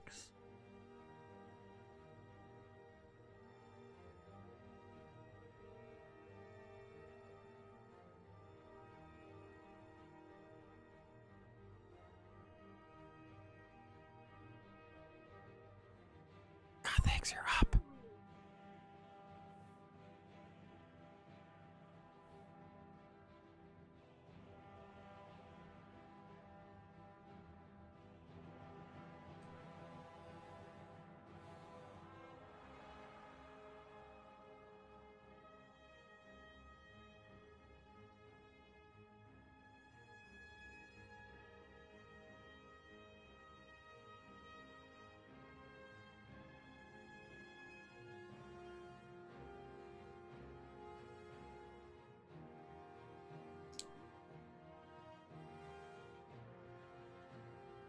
Oh, okay. So Gothics, you could do 1 attack on the red. Depending on the damage you do, you might finish him in 1 shot. The Hobgoblin's still looking pretty good on his health. Looks like he's got most of it still, for the amount of health he has. The ogre is still messing with Skullface. You can I would attempt to attack the ogre. He's not looking too good, but he's still got a pretty beefy amount of health.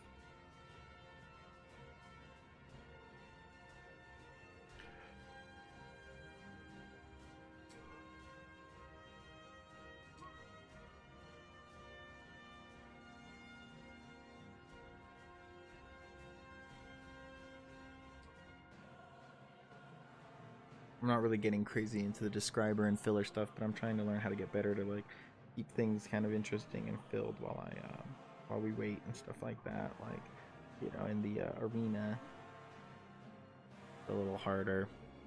But I would say I would attack the ogre that is messing with the warlock that he's on, or attack the red. You can attack the ogre with both your guns and not get you wouldn't do an opportunity attack because you're not leaving the area of the red hobgoblin. You could use your long range and shoot the ogre, and you would have You're here for the music, not the interruptions. Get YouTube Music Premium to listen offline when you lock your screen and without ads.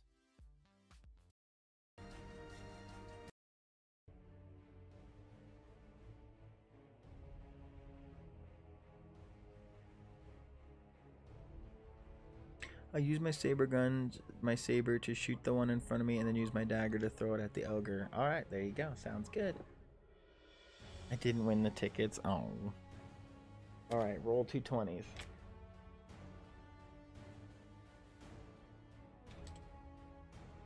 Aw, thanks for the follow, Stealth Isolate. Welcome to the kingdom. I am your host, Maxamillios. These are my friends and compadres in battle.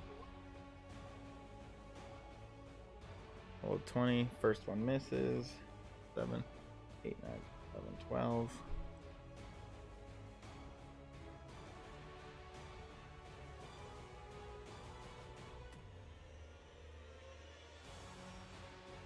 Second one.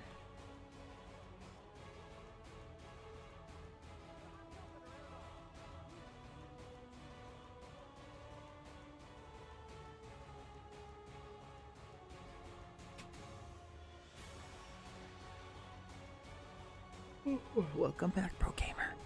So we're kind of learning. So Gothics, you turn to the red hobgoblin as you aim the hobgoblin. Shoot the one in front of me, then I use a dagger. So the first one in the hobgoblin kind of ducks in time. Roll damage.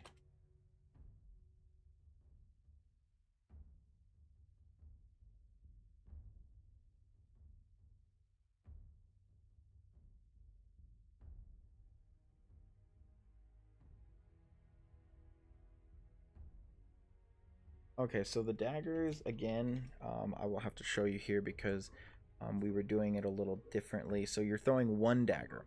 So this is actually 1d4 plus 5, unless it is the second. So it's 1d4 plus 5. But the second one is just a 1d4 because you don't get your modifier because you are not a dual wielder. So you throw your second dagger with just a 1d4, okay? You asked for 2 daggers, which is fine, but it is a 1d4 plus 5, then a 1d4, or 2d4 plus 5 if you're throwing both. But that's kind of how that works. So if you're throwing one dagger, I will take your it is a 1d4 too, your daggers. A 1d4. So that's okay, that's fine. That's not a big deal. It's just so you just roll a 1d4, and then that'll be the damage for the ogre.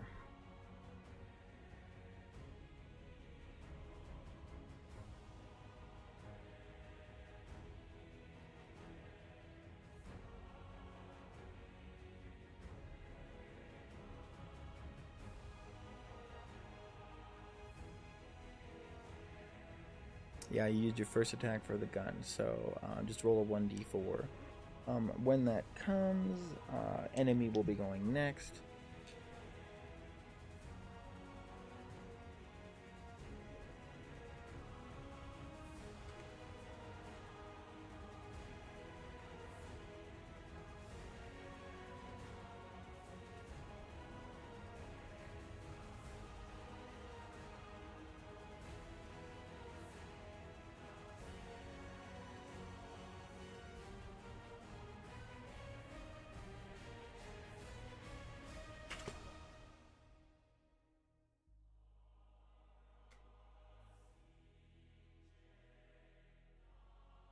Okay, so you shoot the first one, Gothics, and the hobgoblin ducks in time, ready for the shot, and then you grab your dagger and you throw it in the same turn.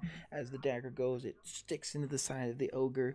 The ogre takes 1 damage. And then the enemy goes now. So now the ogre is going to try and throw you off, Gothics. Here we go. Strength check. Roll the 5 plus 4. And go ahead and roll your strength check.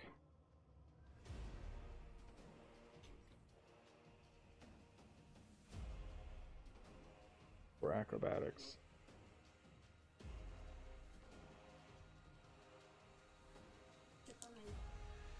Yeah, you only rolled a 1.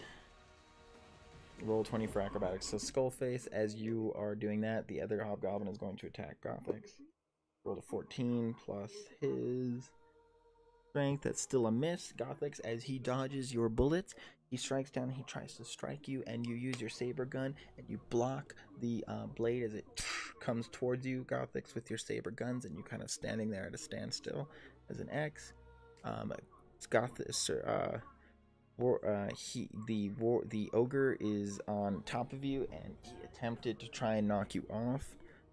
He did not. He is waving about. He's kind of moving a little bit over here. He's trying to thrashing about. He's throwing things around, trying to hold you down.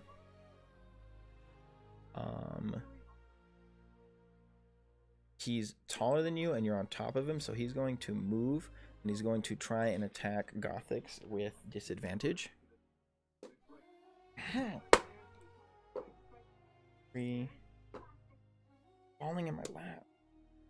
I don't even. No, you know what? No. I'm tired of that. I'm tired of it. I need an entire little table so I can roll dice, because I hate it when they roll off onto my body. Roll 20. Roll 20.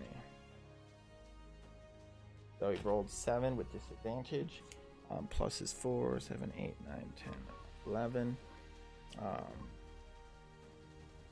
11. Still a miss. As he waves around, he has his club warlock, and he tries to swing and hit Gothics with the club. And Gothics, as he's holding his swords with the hobgoblin, he sees the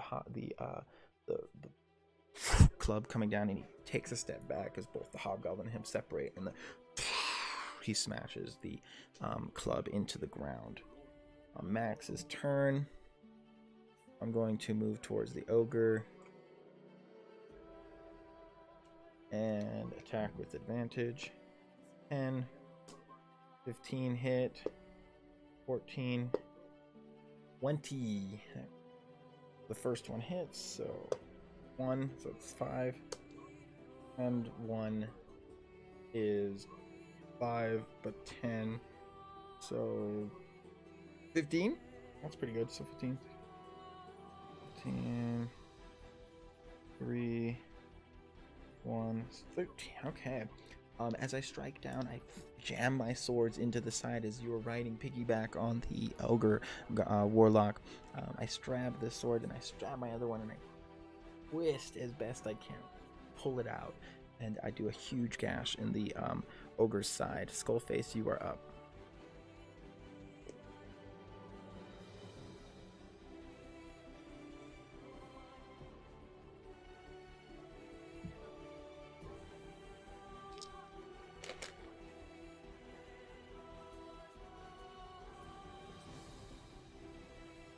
Yeah, I don't see why not. You could get a book and write stuff down. Yeah, you just need to buy a book. There's no problem with that. You can write things down. Are you meaning as that you would write things down to memorize them, so you would never forget things? Is that what you're trying to do? Is that for keen mind or linguist? Linguist, you have studied languages and codes. Use your intelligence. You are learned 3 languages, and you're only able to create written ciphers. Others can't decipher code you create unless you teach them. They succeed on an intelligence check equal to proficiency, or they use magic to decipher it. Oh, okay. Since you are on his head and you are holding his knees, you will swing for his head with disadvantage, You can swing, but I would say you would swing towards his chest because a long two-handed axe is not going to hit at your legs. It is physically not really possible. I would say you're swinging it down and you're trying to hit his chest, his shoulders, his arms, his legs, but you have a long two-handed double-handed axe. There's no way you can swing with a full axe and hit the head, which is right here in your lap. But you can feel free to swing for something else. I would say roll 20 for the attack.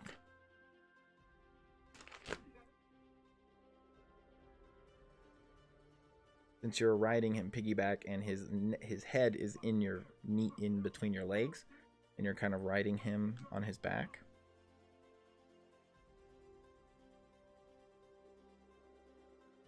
You could attempt to do an acrobatics check and jump off of him mid-air and try to strike.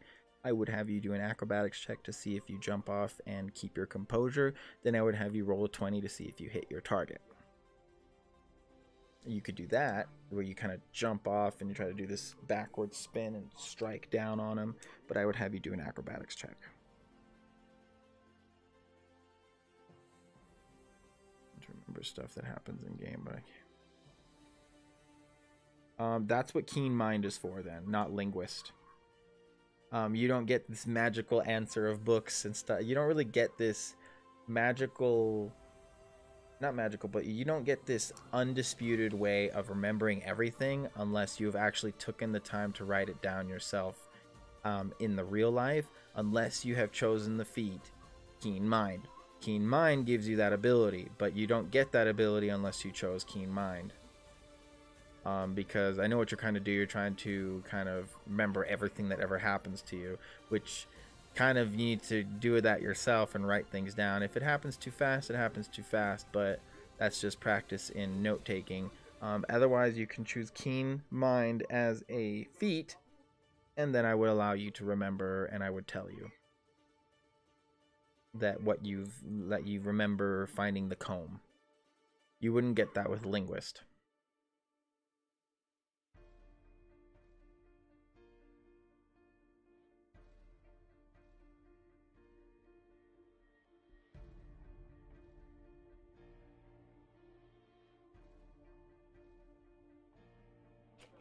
You want to keep Keen Mind? Okay. Alright, Sue Strike for his art. Roll 20. You know you need to roll 20. If you're trying to attack, just roll 20. Don't even wait for me.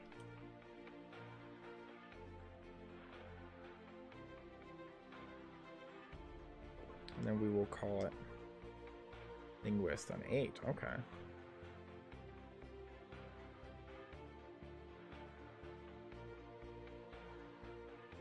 Roll a 10 plus your 17. The ogre, yep, hit.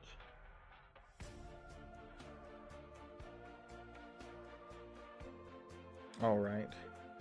So, as you are holding around, you're swinging, you're trying to keep your legs as tight as you can. You again bring up the axe for a second strike, and you strike towards his chest and his belly again as you bring down the axe. Roll damage.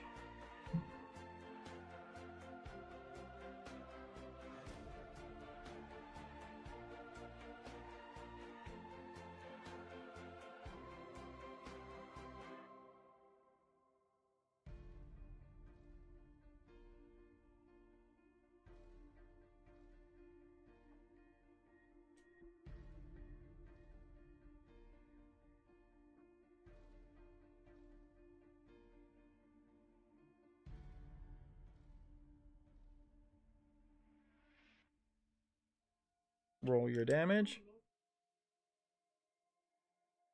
All right. And 12, so 9, 10, 11, 12, 13, 14. Cool. All right. Sweet. So, how do you want to do this? I'm not gonna do that right now, but we'll do this some other time. But okay, so as the ogre is thrashing around and you're holding as tight as you can, you bring up the axe, and the black and green arcane energy smokes from it, and you bring down your two-handed axe, your great axe, and you strike down into the belly. You hear this as the ogre falls down, and you land next to the ogre, and he is dead. Gothics, you're up.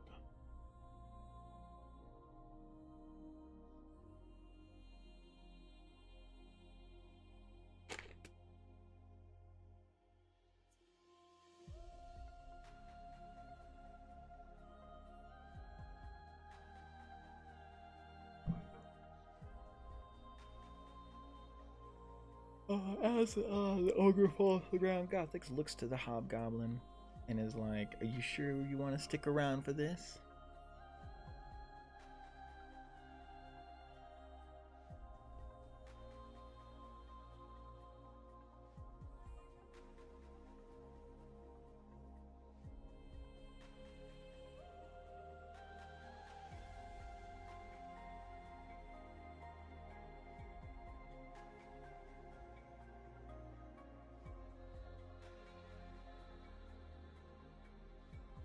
So it's the one near me. Okay, Gothics, roll a 20.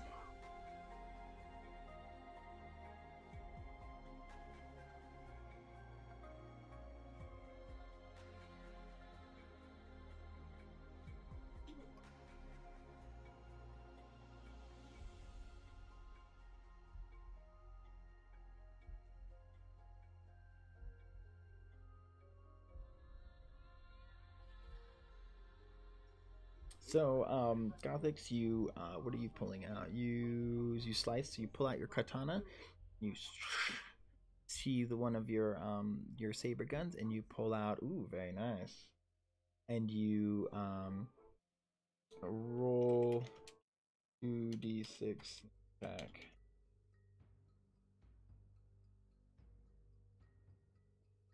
All right, as you pull out the katana and you strike down, and you strike down again.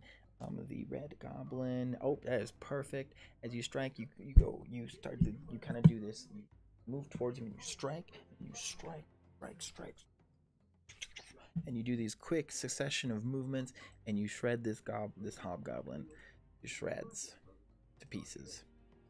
Boom. Simulation over. As we resume back, the map is reset, the blood is cleaned, and the hobgoblins disappear. And we all walk over each other, high fives around, knuckle bumps. Good job, everybody. Very good. Alright, guys. I'm actually going to take a break, let Megan sleep, and we'll be on later, most likely.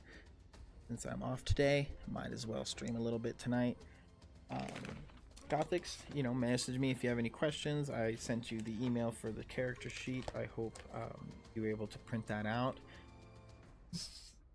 You were talking about keen mind, skull face, so I will write that down as your feat. Otherwise, good. Thank you for the follow there earlier.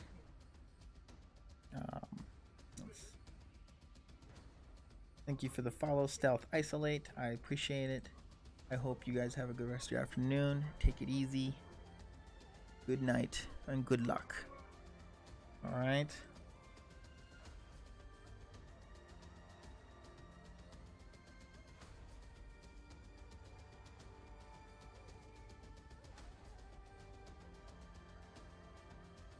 All right. That was a decent little fight. Thought that was interesting. Goodbye, Sir Assassin. Good night, Sir Warlock, or good day.